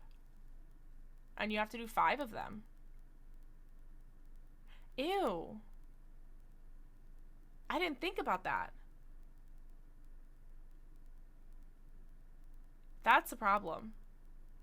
They're gonna have to put a time limit on this. It would have to have a if you have somebody camping 3 corrupted gens and they don't down anybody, the gens will be stuck forever. Having the timer still? Okay, so then maybe it does have a timer still. Okay. I think it's gonna need a timer in that thought, because if 3 gens are blocked and you have to do, there's 7 gens on the map, you have to do 5 of them, because you're always left at that 1 gen situation where there's 3 different gens to work. It's not even an instant gen. It's if they don't down anybody, you can't get out, because those gens will be blocked the entire time. Yeah. Or an AFK killer. Oh, okay, so probably still a 2-minute timer then. I didn't think about that. True, Marvin, true. Okay, yeah, so maybe there is still 2 minutes on it. So it's 2 minutes, or if somebody enters the dying state. I don't feel like that's as... I don't know. I feel like some killers need a longer corruption. Like, sometimes it goes down, and... I feel like it should have been, like, geared more towards killer, and I feel like maybe this is geared more towards survivor. Like, I guess I won't complain. I'm not gonna complain if something's geared towards survivors, obviously, but I thought it was geared more towards killer. Okay, interesting. I guess that's one we'll have to keep checking up on, our good old squelching. This one confused me. So Tinker right now is when a gen reaches 70% progress, the killer gets a loud noise notification and becomes undetectable for, I don't know if it's like 7 seconds or something. Tinker is a popular choice for the information it provides. Being able to prevent a generator from being powered is a game changer, particularly on killers with high mobility. It can, however, become a little oppressive when paired with certain regression perks, because they can regress the gen, so that when you go and get it back to Tinker state again, they'll come back again. Tinker can now only activate once per gen, so think like Merciless Storm, where Merciless Storm is affected every gen 1 time at the 90% mark. This is the part I don't understand. With the base charges increased to 90... killers will have extra time to approach. Perk base increase.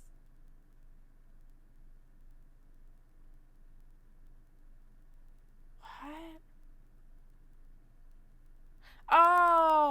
Oh, gens are 90 seconds. That's what it's saying. I was like, what about Tinker and 90? What? Oh, I see. Okay. Tinker was weak before the Billy rework. Now it might be a little too good. Since gens take 90 seconds. Oh, it was... See, again, they didn't say... Oh, activate once per generator, but with the base charges increased to 90. Okay, so they were talking about the generator base thing. I didn't put the generator and the 90 together, and I was like, where are they getting this base charges 90? Okay. Yeah, I was like, this one I just didn't get. I was like, Tinker at 90% instead of 70%? I'm like, what? That doesn't make sense. It's less time. Why did they say more time? Okay. So since generators now take longer to do, they'll have that little extra time to get there, but only once per gen now. So like Merciless Storm, Tinker will be once per gen. This is fascinating. This is fascinating. No-ed. We all know no-ed. When the exit gates are powered, if there is a dull totem on the map, NOED gets applied to it and can insta down people until the totem is cleansed. This perk makes for a very effective comeback tool, though it falls out of favor in high-skill games. We like the way NOED encourages survivors to preemptively cleanse totems. We're not looking to weaken its direct strength. Instead, survivors will now see the Hex Totem's aura within 4 meters upon activation.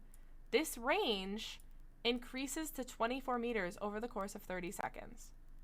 So if they have NOED and the gens pop and you can go work on the gate, in a year within 4 meters, you'll see it. And over the course of 30 seconds, the range will slowly increase up to 24 meters. So you'll see the totem. Kind of like Hex Plaything, where like the totem is pink and you go and cleanse it. We believe this change will keep NOED a strong choice while encouraging survivors to find the totem and attempt that last second save. So instead of running all over the map, you can kind of like more so quick scan in those first 30 seconds and take care of it. I did see Polly ask on Twitter about NOED Undying, and they said that the main totem, like the range will show on the main totem. So whichever the totem NOED is on, and if they have Undying and you cleanse the Undying first, it doesn't reset the 30 seconds. The next totem, like in those 30 seconds, I presume, like, say you cleanse it after like 30 seconds, that other NOED will still be shown in those 24 meters. It doesn't like reset the range or anything like that. If I understood that correctly, because you can't like negate Undying with NOED. If Undying made it that far into the game, I'll have you know it doesn't when I play. But Undying takes that first Hex Totem, like Ruin Undying, Devour Undying. It always takes that first totem. If they still have Undying, exactly. If they still do, and you cleanse the Undying, because Undying goes first, the other NOED totem will still show over 24 meters. It won't like reset, it won't reset the range thing. It'll still just be like 24 meters. So, pain resonance. Good old pain resonance. When the killer hooks somebody on a scourge hook for pain resonance, and if you're on the gen, it explodes, you scream, we scream for ice cream, which we don't get because by the time we get there, it's melted and we're dead on the hook and we don't get it and we're sad. The most recent addition to the meta, which was pain resonance, which came out with Artist, I believe, allows the killer to remove a sizable chunk from the most progressed generator simply by hooking a survivor. A loud noise notification also allows the killer to disrupt the survivors before they can continue repairing. It's a jack of all trades. It blows up the gen, it shows you that somebody's working the gen, and it gives you a bunch of information. It's just too good of a perk, basically. Same thing as barbecue. With that in mind, we are removing the loud noise notification. Instead of exploding, the affected generator will now spark upon losing progress. So if you're, and survivors will no longer scream. So if you're on the gen, and they hook, it'll spark, but it won't explode. It won't give them a loud noise notification, and you won't scream. So they don't get any information. It'll just take some progress off the gen. We believe this will ensure pain resonance remains a strong regression perk while limiting its informational aspect. So it takes away the information of this gen is being worked on and somebody's on it currently. So, see a pain resonance dead man switch. Exactly. We got free ice cream at work today. Delicious. What the heck? Here we go. I think I read this one a little confusing too, so let's check it out. We all know what Dead Hard does. It's a quick little like 0.5 negating a hit, getting somewhere safe. There's two main ways people use it. It's either to dodge a hit, or to get distance to a pallet or like a window, just to get that extra little to get there. In the latter case, there's not much a killer can do. Therefore, Dead Hard will now provide the endurance effect for 1 second when activated. If you time it right, you'll prevent the hit and gain a movement speed boost. This will remove Dead Harding for distance and make it solely used to dodge hits, which killers can anticipate and even bait accordingly, which they already do. They already anticipate and bait for Dead Hard, right? Or just wait it out. So I think I'm trying to understand, and here's my thought. My thought is, it doesn't say they're going to give you like a dash anymore. It just says you're going to get an endurance for 1 second. Right. My question is, will there be an animation? Exactly. Like, I feel like there shouldn't be an animation. DBD on Twitter confirmed there's an animation.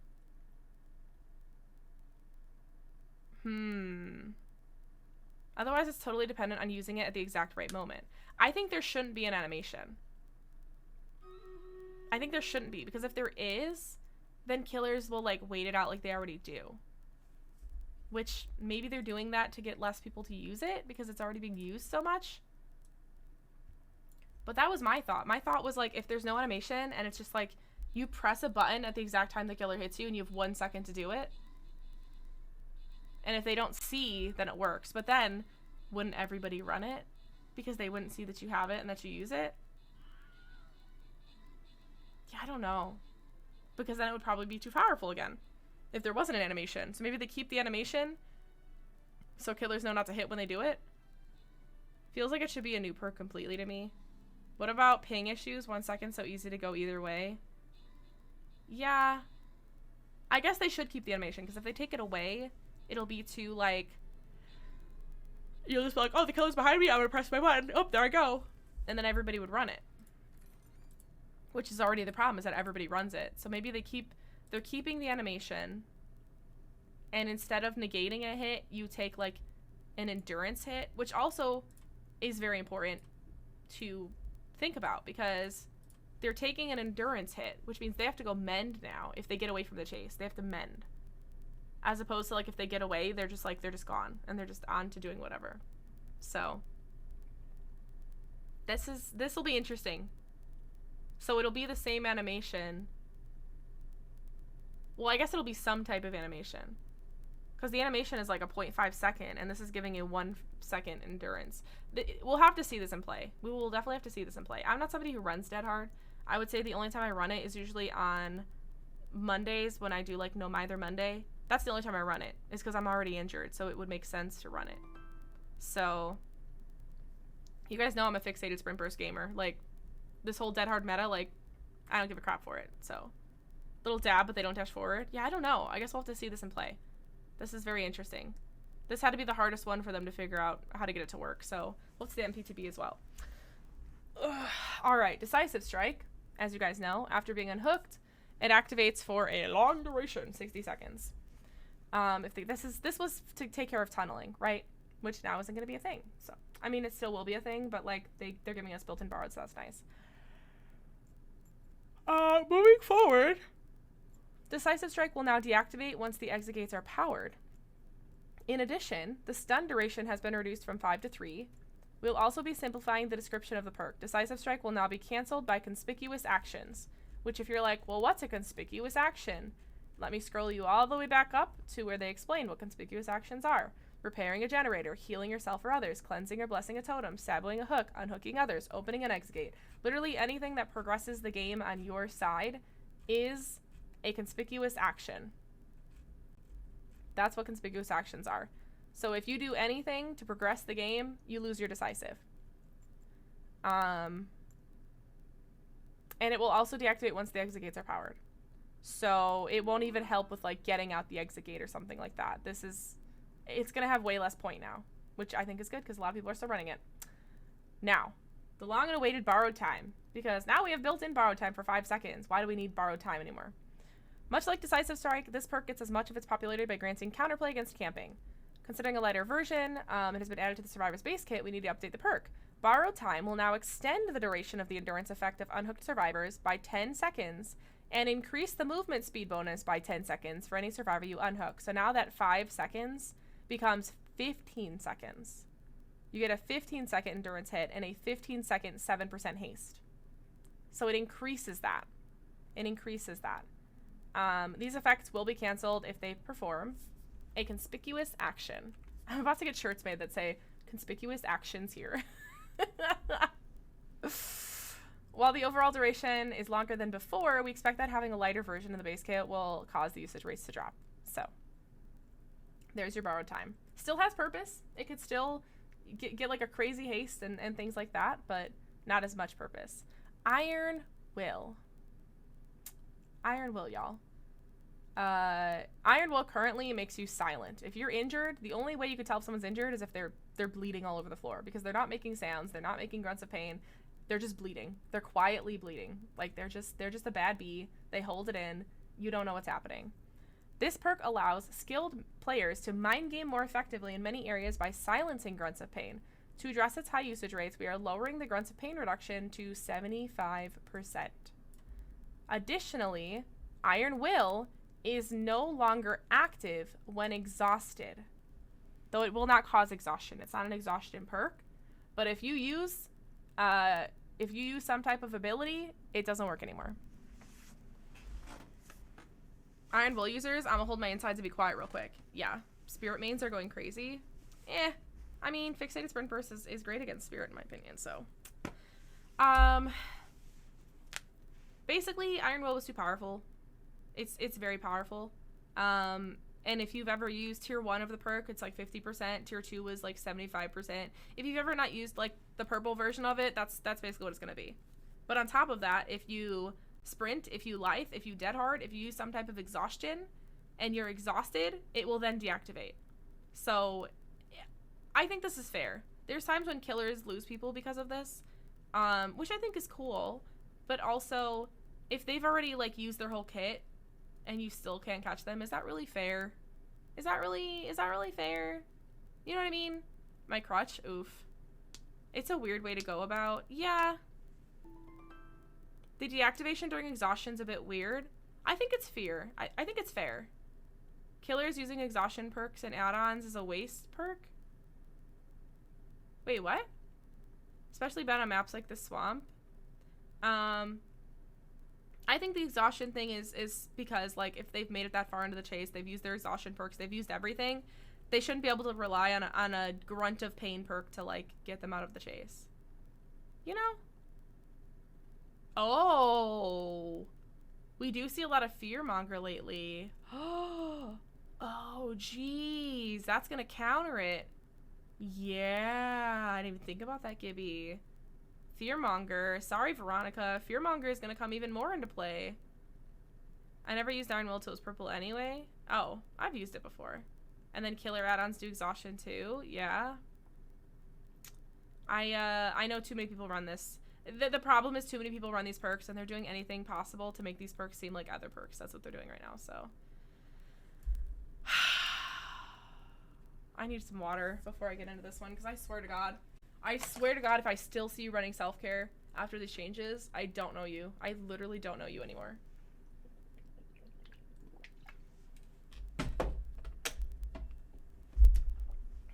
Self-care. Self-care lets you heal yourself without a med kit at 50% speed. Okay? Misty, I swear to God, Misty. I swear to God. I swear to God. Though self-care has a divisive reputation among the community, which means some people are like, self-care is a great perk, and other people who have been playing for over 7,000 hours are going, you are wasting our time. Stop it. Stop. We were surprised to find that its usage peaks in the highest skill matches. Ew. Ew. Stop it. Oh, Lord have mercy.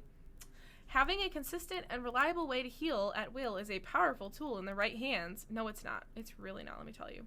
On top of that, wrong. You're wrong. On top of that, which I think people always forget, because I brought this up to somebody the other day, it increases the efficiency of medkits as well, allowing survivors to squeeze additional heals out of them. I think I brought this up to somebody. They were like, wait, it increases efficiency of medkits? And I was like, yeah, I'm pretty sure by like 33% or something. Like some weird number, like also like increases like medkit use. So I've always said, if you're going to run this, like run it with a medkit, and then it makes sense to me because you're using the efficiency of the item, but alone it's disgusting. It's literally disgusting. To reduce its strength, because they need to nerf it to the damn ground. Is it 20? Okay, maybe I'm thinking botany. Botany was 30%, but that's another one we'll get into too. They're nerfing it to the ground, basically. And I swear to God, if I still see it, I don't know you. I literally don't know you. Like, you must be new. Self-care's heal speed will be lowered to 35%, and the item efficiency bonus has been removed entirely. So if you're running this because you're a selfish prick. And you're wasting time. And, like, you're going to end up dead on a hook anyway, because the time you wasted healing in a corner was the time we could have been doing a gen, and now we're all dead because you self-cared in a corner. So, like, it had one purpose. The one purpose was the efficiency of medkits, and now that is taken away. So, like, don't talk to me. If you think you're gonna run this perk, don't talk to me. I'm gonna play my tiny ass violin of don't talk to me because you're selfish. Like, don't talk to me. Literally, don't talk to me. I can't do it anymore. I literally can't do it anymore. It's a red flag. It's a red flag for me, sis. It's a red flag. It's waving in the air. Yes, we are going through it, Ferganator. We are going through it. If you want to see any of my explanations of any of the perks, feel free to go back in the VOD, because we're currently going down the list right now. Oh, Botany's 33. Okay, that's what I got confused with. We also have some, oh, hold on, Spine Chill. Spine Chill activates when the killer is nearby and looking in your direction. When the kitty be litty, as some people say. When the cat lights up, killer's looking at you. That's why a lot of killers will kind of moonwalk towards you, because they're like, oh, they might have Spine Chill. This perk excels at alerting survivors when a killer is approaching, and in high skill lobbies, the vault speed increase. That is the other thing. I know you guys have heard me say the Resilient Spine Chill vault. You've seen me play it as killer as well, where people just vault super fast through the window, and you're like, well, I'm like, oh, they have Resilient Spine Chill, got it. Because Resilience is 9%. No, Resilience is 9%, and Spine Chill 6%, which comes out to like a 15% quicker vault speed. They're finally, Spine Chill will now only activate if the killer has a clear line of sight. This is not through walls. This is if the killer is literally walking towards you and you're blind as a bat. And you use sonic sounds and looking at your kitty, I guess. This will remove the awkward counterplay where the killer must look away to ensure a stealthy approach. Next, we'll be adding a short half second, 0.5 seconds, lingering effect to Spine Chill. This will prevent the perk icon from flickering when the killer looks around and makes the action speed boosts more consistent. So usually if someone's looking at you and the cat is lit up, you have a 6% increase, I think, to like cleansing, gens, healing. Like, it's this tiny little boost when it's like lighting up. But usually if it's flickering, if they're kind of looking, like if they just like pan across the map and they see you for a second, it's like this tiny thing. So you'll actually get that action speed boost a little bit more pronounced, because it'll linger a little bit now. It won't flicker as much. Finally, we'll be removing the vault speed bonus entirely. It does not suit the perk's nature. The point of this perk is the killer's looking at me and I'm scared. It's not, I know the killer's chasing me, so I'm gonna vault faster because I have this perk on. That's not what it's meant to do. And I think this is fair. I think this is 100% fair. It's for new players who are trying to like not get caught by the killer because they're still trying to learn the game. And I don't think you need to vault faster because of that. I don't think you do. I think this is fair. I'm a survivor main. I feel like I need to say that multiple times because I feel like people are like, you're a killer main, and I can tell. I'm a survivor main with over 7,000 hours. I have played this game since it came out, and I think this is a fair change. It makes sense to me. It makes sense to me. So those are the meta perk changes. This is the one they took from me. I have tried to wean myself from Spine Chill, and now I'm being forced to chuck it because it's now Garbo. But it's not. Did you miss the part that it lingers for half a second to give you the 6% boost to the gen and the totems and the healing? And did you miss all that? It's not garbage. It's doing what it's intended to do now. It's not. It has no intention of vaulting faster when you're in chase. The intention is the killer's looking at me and I'm scared because I'm a new survivor. That was the intention from the start. It has been exploited all this time with resilience as a vault speed build. And that's not what it's intended to do. So therefore, it's me on BB. Exactly. I never understood why I got vault speed. Exactly. If the killer is sloppy call phobia 2 minutes to heal in their terror radius with self-care, you shouldn't even be in their terror radius, period. What? That's one way of looking at it, but that's not what I used it for. Well, that's not what it's intended for. It's Spine Chill. It's activating when the killer's nearby and looking in your direction. It's called Spine Chill. It's not called Spine Vault. It's called Spine Chill. It's when you feel like something's looking at you somewhere and you're like, ooh, this feels uncomfy. Not, I feel so comfortable in my loop, I'm gonna vault faster. Like, that's not its intended purpose. it has been being used improperly all this time because a bunch of smart people said, hey guys, I'm going to take Spine Chill Resilience and make a 15% vault speed build, which is unfair, and I'm going to use a perk that isn't even supposed to be used like that. Like, that's not how it was intended to be used.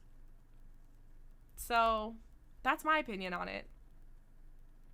Non-meta perk changes. We've updated 25 additional perks to try out, the majority of which fulfill a similar purpose. Overcharge. Along with its current effects, Overcharge will cause a kicked generator's regression speed to grow from 100 to 400 over the course of 30 seconds. Survivors will want to stop this generator from regressing as soon as possible. So if you see the killer hit the gen, you have to hit the hard skill check and all that, it now, over 30 seconds, like, slowly progresses faster and faster and faster, which is pretty cool. I think that's pretty cool. I'm excited to see that. I don't care about the vault speed. I care about the line of sight nerf. I mean, look around you. I don't know. I don't know what you want me to say. I think it's a good change. That's my opinion on it. It's been intended for baby survivors this whole time, and a lot of people that aren't baby survivors are obviously using it. So if the killer's looking right at you from clear line of sight, you probably won't get any bonuses from it, though. I don't know. I think it's fair. Let me just reiterate. All of these perks up here are meta perks that everybody and their freaking mother is running. So they need to nerf them to the damn ground so people will use other perks. That's what they're trying to do.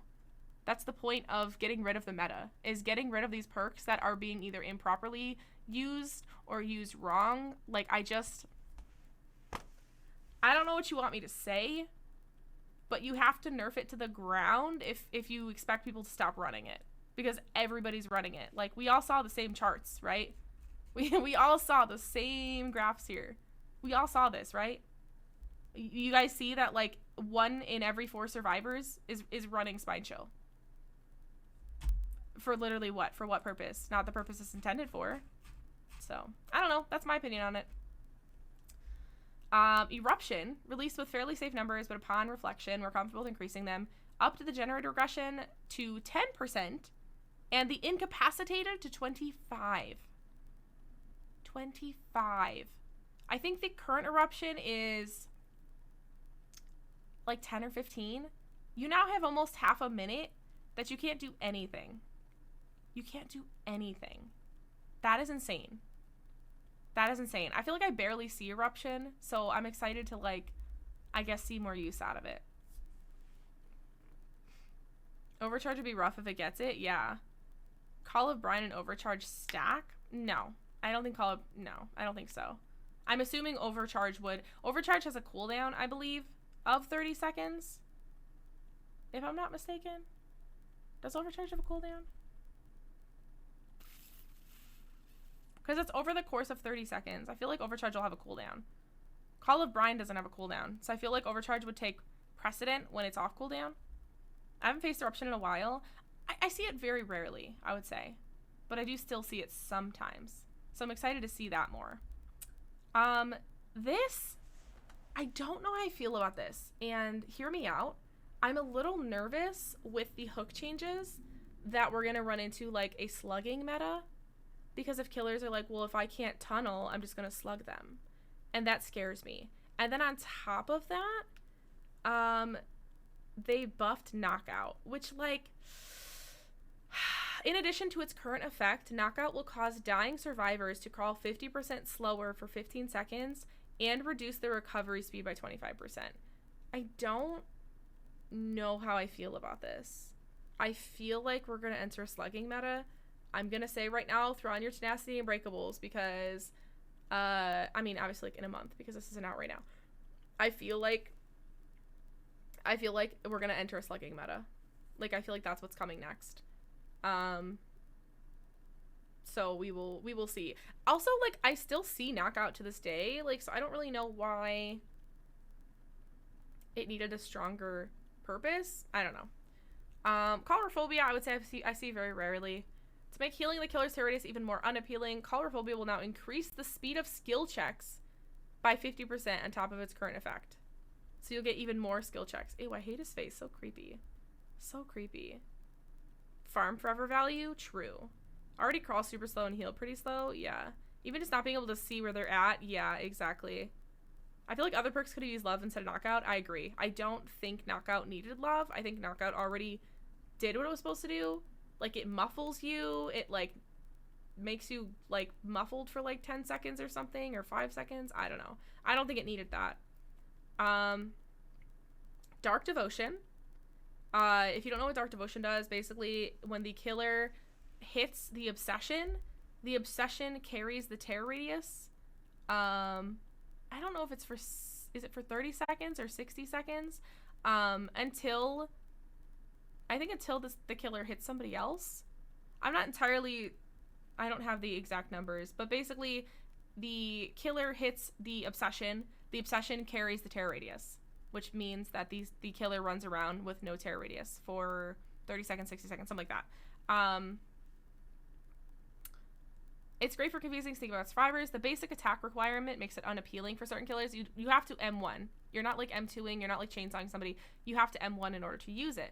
Dark Devotion will now activate whenever the obsession loses a health state. So if a Billy comes and runs down the obsession, if the Bubba knocks down the obsession, if a Huntress Hatchet hits it, like whatever it is, instead of M1ing that obsession now, it's just the obsession losing a health state. So it's now just across the board, basically. Dark Devotion will be interesting on Plague now that it'll work with losing a health state. Yeah. Me looking at Liz's blanket, why does the shapes look like McDonald's M? Excuse me, are you talking about my Sandy blanket? It's my Sandy blanket. You can get it at my merch store. Sandy. It's 30? Okay. I was like, I think 60 is too long. I was confused why Squelching got a nerf when it was fine the way it was. Yeah, I thought it didn't have a time on it, but apparently we were talking about it, and I think there still is a 2-minute timer. But yeah, I don't know, Ferginator. I'm a little confused on it. I want to see it, like, I want to see its purpose in play, for sure. Jolt, or Surge, allows the killer to regress generators simply by downing a survivor. So anytime, I think it's within 32 meters, if the killer downs a survivor, those gens in the area just, like, explode. To make it more consistent and punish careless survivor plays, we have removed the cooldown. So I think it had a cooldown of like 30 seconds. It now has no cooldown, which I don't really think it needed this. I feel like it's already pretty powerful. I feel like I still see it a lot. This concerns me. This concerns me because of altruistic survivors and people getting all like messed up on the floor and just all the gens, the radius going boom, boom, boom, because everyone's just dying. That scares me a little bit. I think we'll see a lot of Jolt. I just saw her head and was like, why am I seeing an M? Clearly I'm craving fries. Clearly. Which also, we have new merch, by the way. We have some Pride merch. We have some Am I the Drama merch. We have some camp merch. It's great. It's a good time. Lethal Pursuer. So you like aura reading, huh? On top of the existing effect, Lethal Pursuer extends the duration of all aura reading effects by 2 seconds. So Lethal Pursuer does the same thing, but now it also extends all other aura readings. Bitter Murmur, Barbecue, Nurses,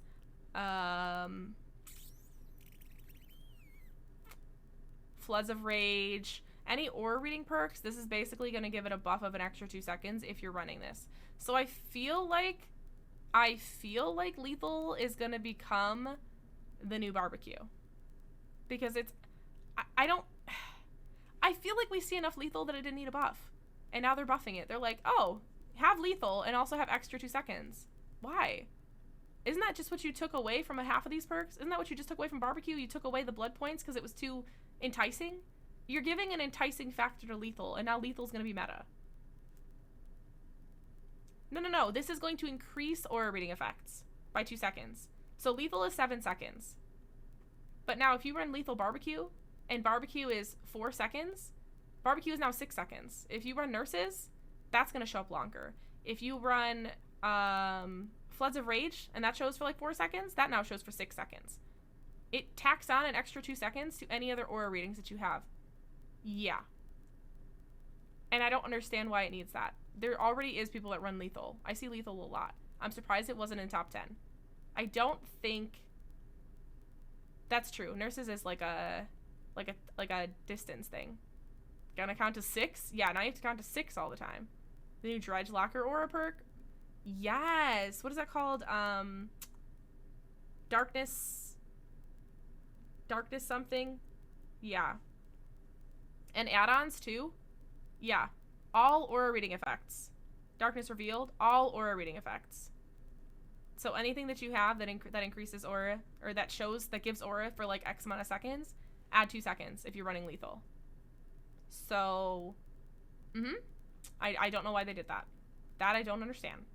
I don't think it needed that. I think lethal gets run enough as well already, but here we are. Lethal knockout. Expect lethal knockout, exactly. Gift of Pain. This perk also shipped with safer numbers, will be increasing the action speed penalty to 16%. I feel like I very rarely see Gift of Pain, so they're just going to make Gift of Pain a little stronger. Thanaphobia, which used to be a very powerful perk that was too powerful because it also applied to healing, and now it doesn't. Now it applies to like cleansing totems and working gens and stuff. They've increased it again. Increasing the action speed penalty to 5.5, which I think it used to go up to 20, so now it goes up to 22, which I think is what it used to do in the past, or like 24. So like, back to buffing Thana. I don't know why. Once again, I see Thana. I see Thana fairly often on Freddy's, Legions, Nurses, anyone that runs Nurses Calling. Yeah, Thana my nemesis. Exactly. I don't know about that. Exactly, Vakes. Yeah, Plague, exactly. I don't think it needed the buff again. People are still running it.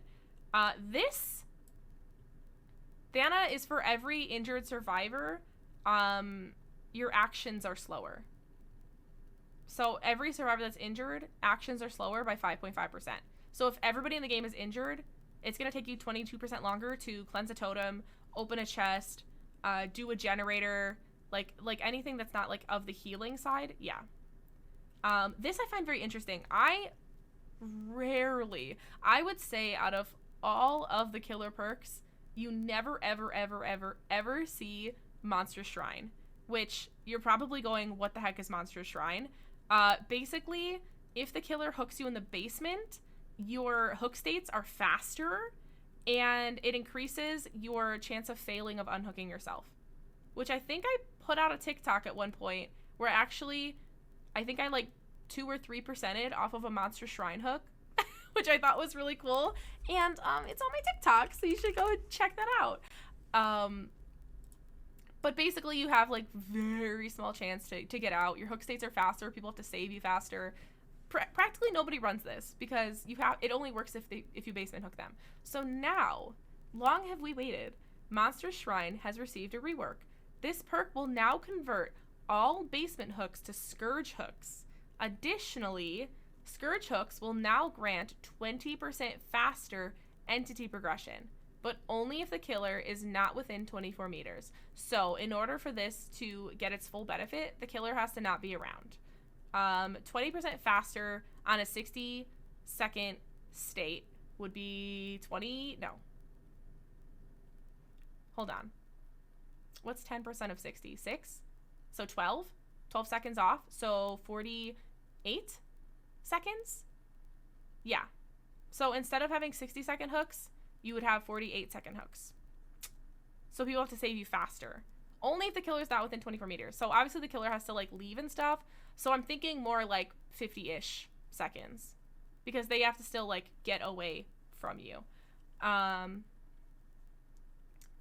So if they're running Monster Shrine, they're probably going to run Scourge hooks with it, because now all your basement hooks are Scourge hooks, and all Scourge hooks would grant this entity progression. So even if they don't hook you in the basement, if they're running Pain Resonance and they have 4 hooks out in the map and they hook you on one of those as well, those also have faster entity progression.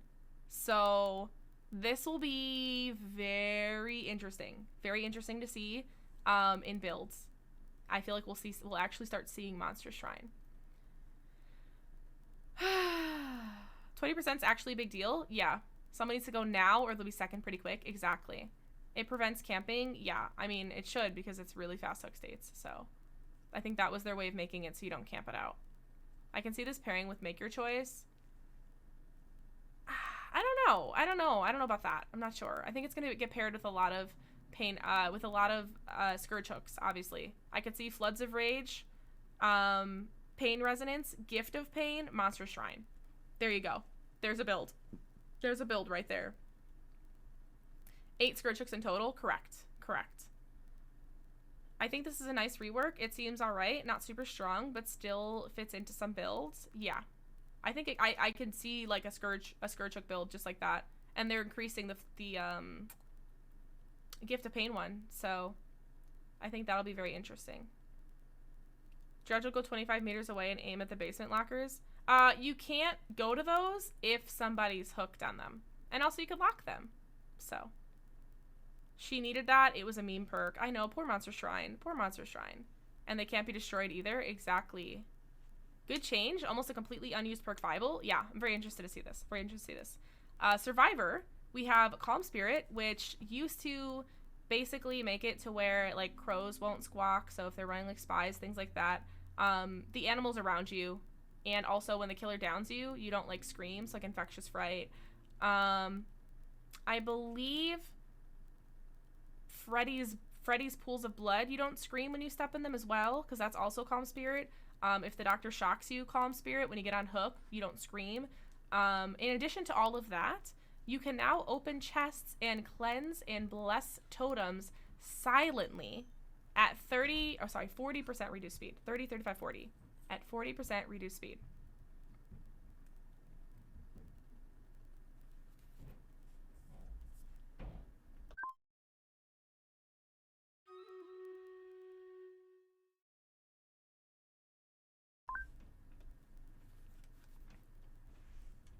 Why did it get a nerf to speed?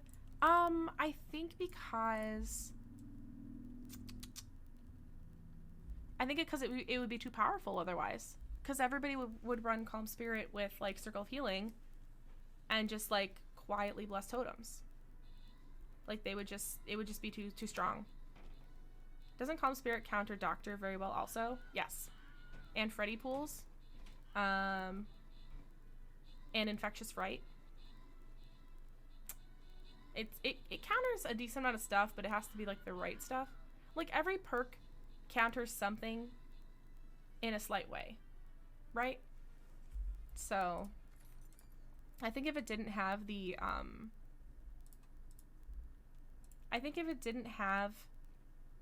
this reduced speed nerf, I think it would be too strong.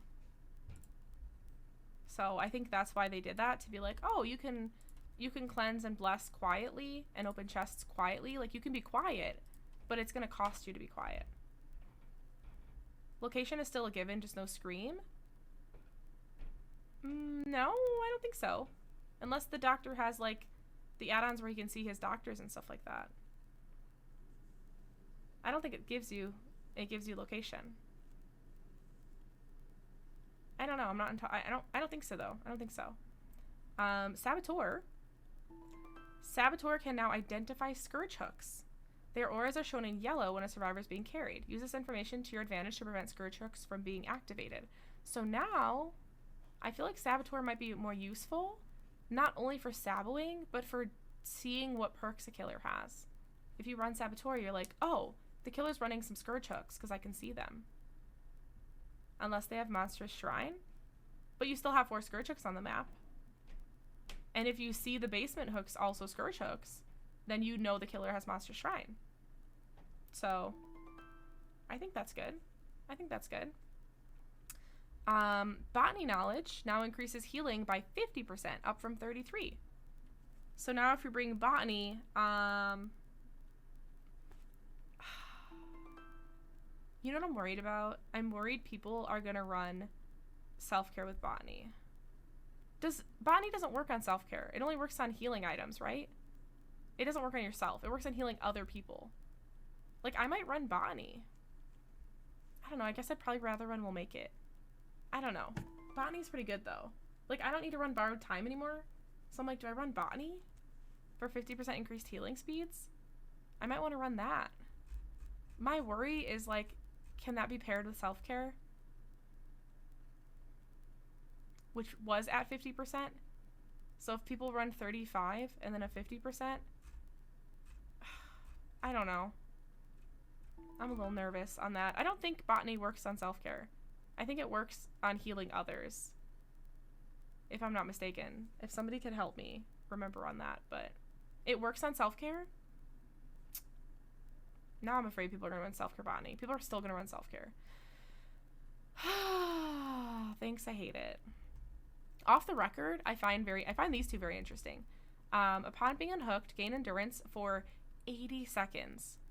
Endurance effect is lost upon performing conspicuous action, as we've said above.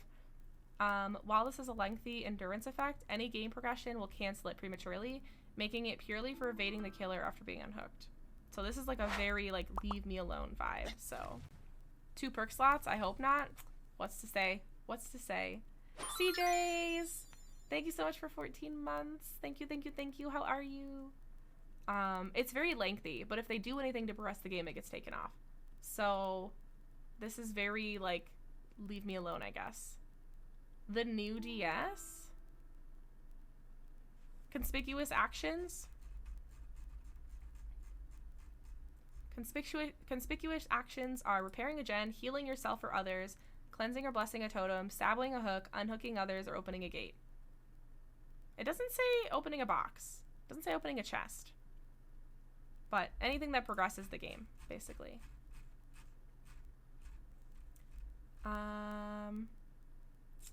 Lucky Break is great for escaping a chase. The effect quickly runs out.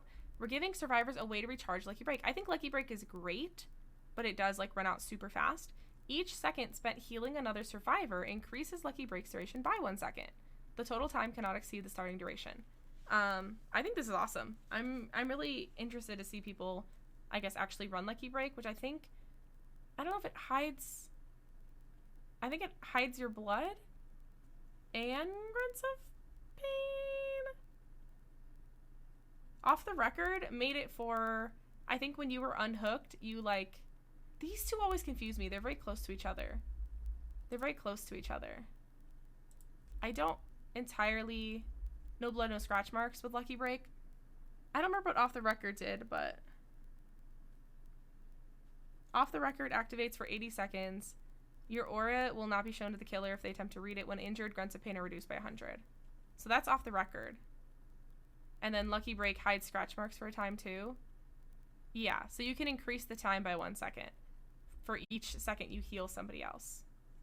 So they're both just very similar, I feel like.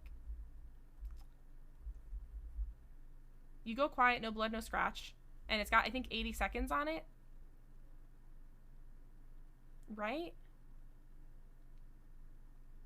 Off the Record's 80 seconds. How much is Lucky Break? Is it 60 seconds?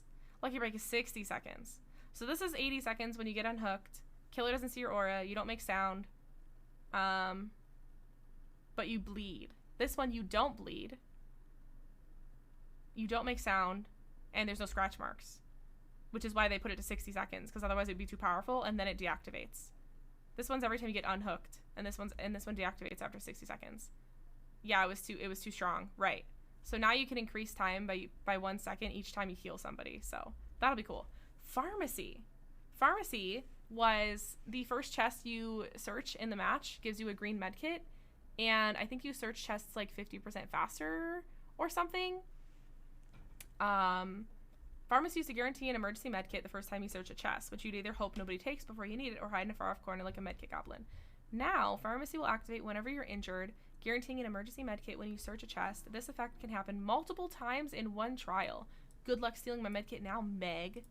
So I guess whenever you're injured, this activates, and if you find a chest, you can loot a medkit to heal yourself. So that's pretty cool. Soul Survivor. Okay, bear with me. It's going to sound crazy for like 2 seconds, and it'll sound okay. In addition to hiding your aura, Soul Survivor will now increase your generator repair speed by 75% and your exit gate and hatch action speed by 50%. These effects are only active when you are the last survivor standing. So when you are the last survivor in the game, you can repair gens 75% faster, and exit gates and hatch are 50% faster. But that's if everyone's dead. That's if everyone's dead. So it actually like has some type of endgame purpose now. Distortion. Remember how we were just talking about it yesterday and how it only has like 4 tokens or 3? It's 3 tokens and it sucks. I'm like, if it had more tokens, it'd be of use. For those who like to stay hidden, we've added a way to regain distortion tokens. Gain 1 token for every 30 seconds spent within the killer's terror radius. So kind of like stakeout. you can gain tokens to hide your aura, which also could be an interesting perk to run. The gen speed is so random. Well, sometimes if the killer closes the hatch, well, no, if the killer closes the hatch, that's endgame. Yeah, I don't know. I guess if they, like, maybe they're camping hatch, you're like, fine, I'll do a generator. Then you sit on a gen. Like, pump a gen out, I guess. I don't know. It's to give you options. Excited for distortion. Thinking of making it into my main build. That could be, I'm thinking about it too with all the aura reading and the add to lethal, with lethal increasing aura reading by 2 seconds. I'm even thinking about it. Like, I'm even thinking about it.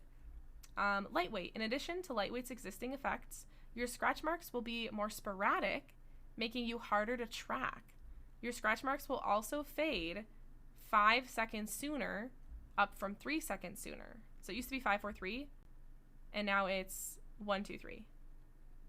I don't know why they did this one backwards. 5, 4, 3 from, they should have said up from 3, 2, 1. They did that one backwards, and I noticed that. I was like, huh? So now your scratch marks will fade 5 seconds faster, and your scratch marks will be sporadic. I'm almost thinking of running this with fixated because I'm curious how my scratch marks would look, because I'd get to see my scratch marks. I think that would be kind of cool to check out. Deja Vu. To help survivors power the 3 closest gens, Deja Vu will now grant a 5% repair speed bonus to the revealed generators, which I think is cool, and especially with the gen changes, this isn't going to be like, oh my god, gens are going to get popped like crazy because they've slowed gens down. This one as well, I think, is really great. No One Left Behind. Beyond its current effect, No One Left Behind will grant a 7% movement speed bonus to any survivors you unhook.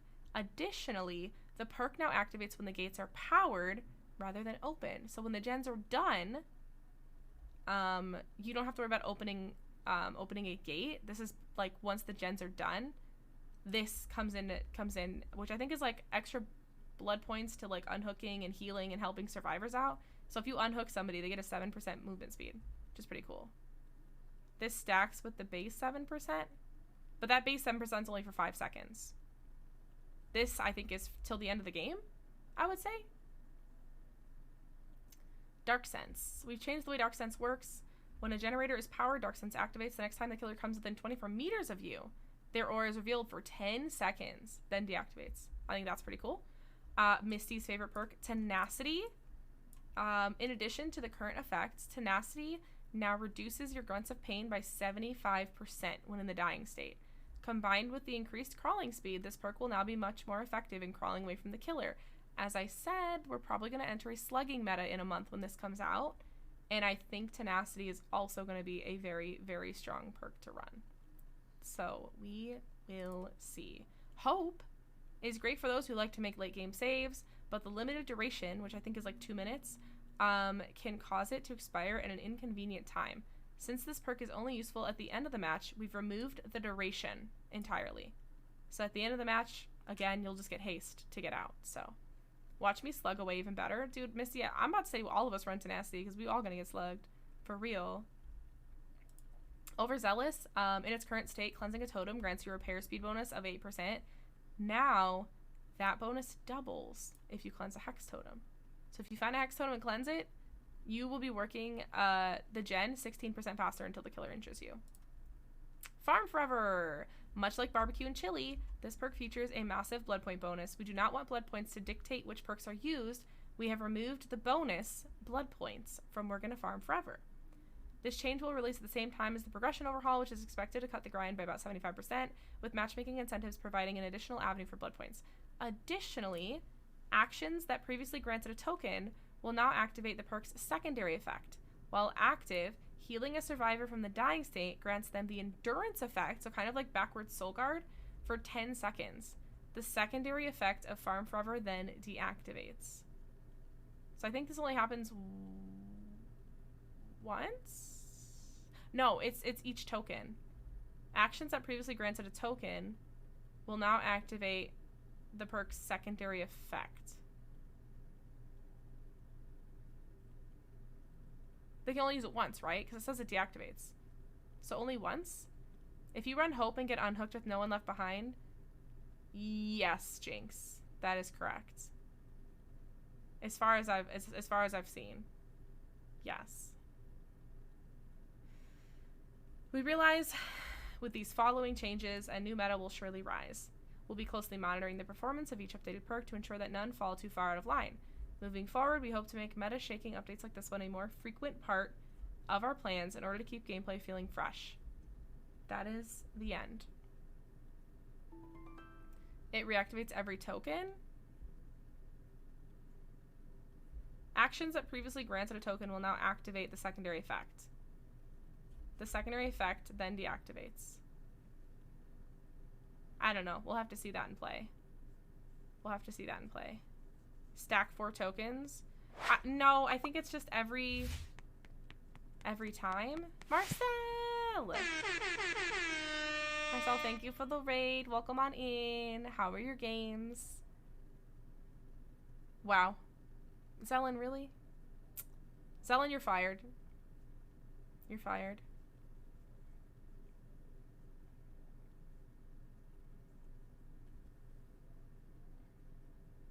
Sounds like fine, I quit.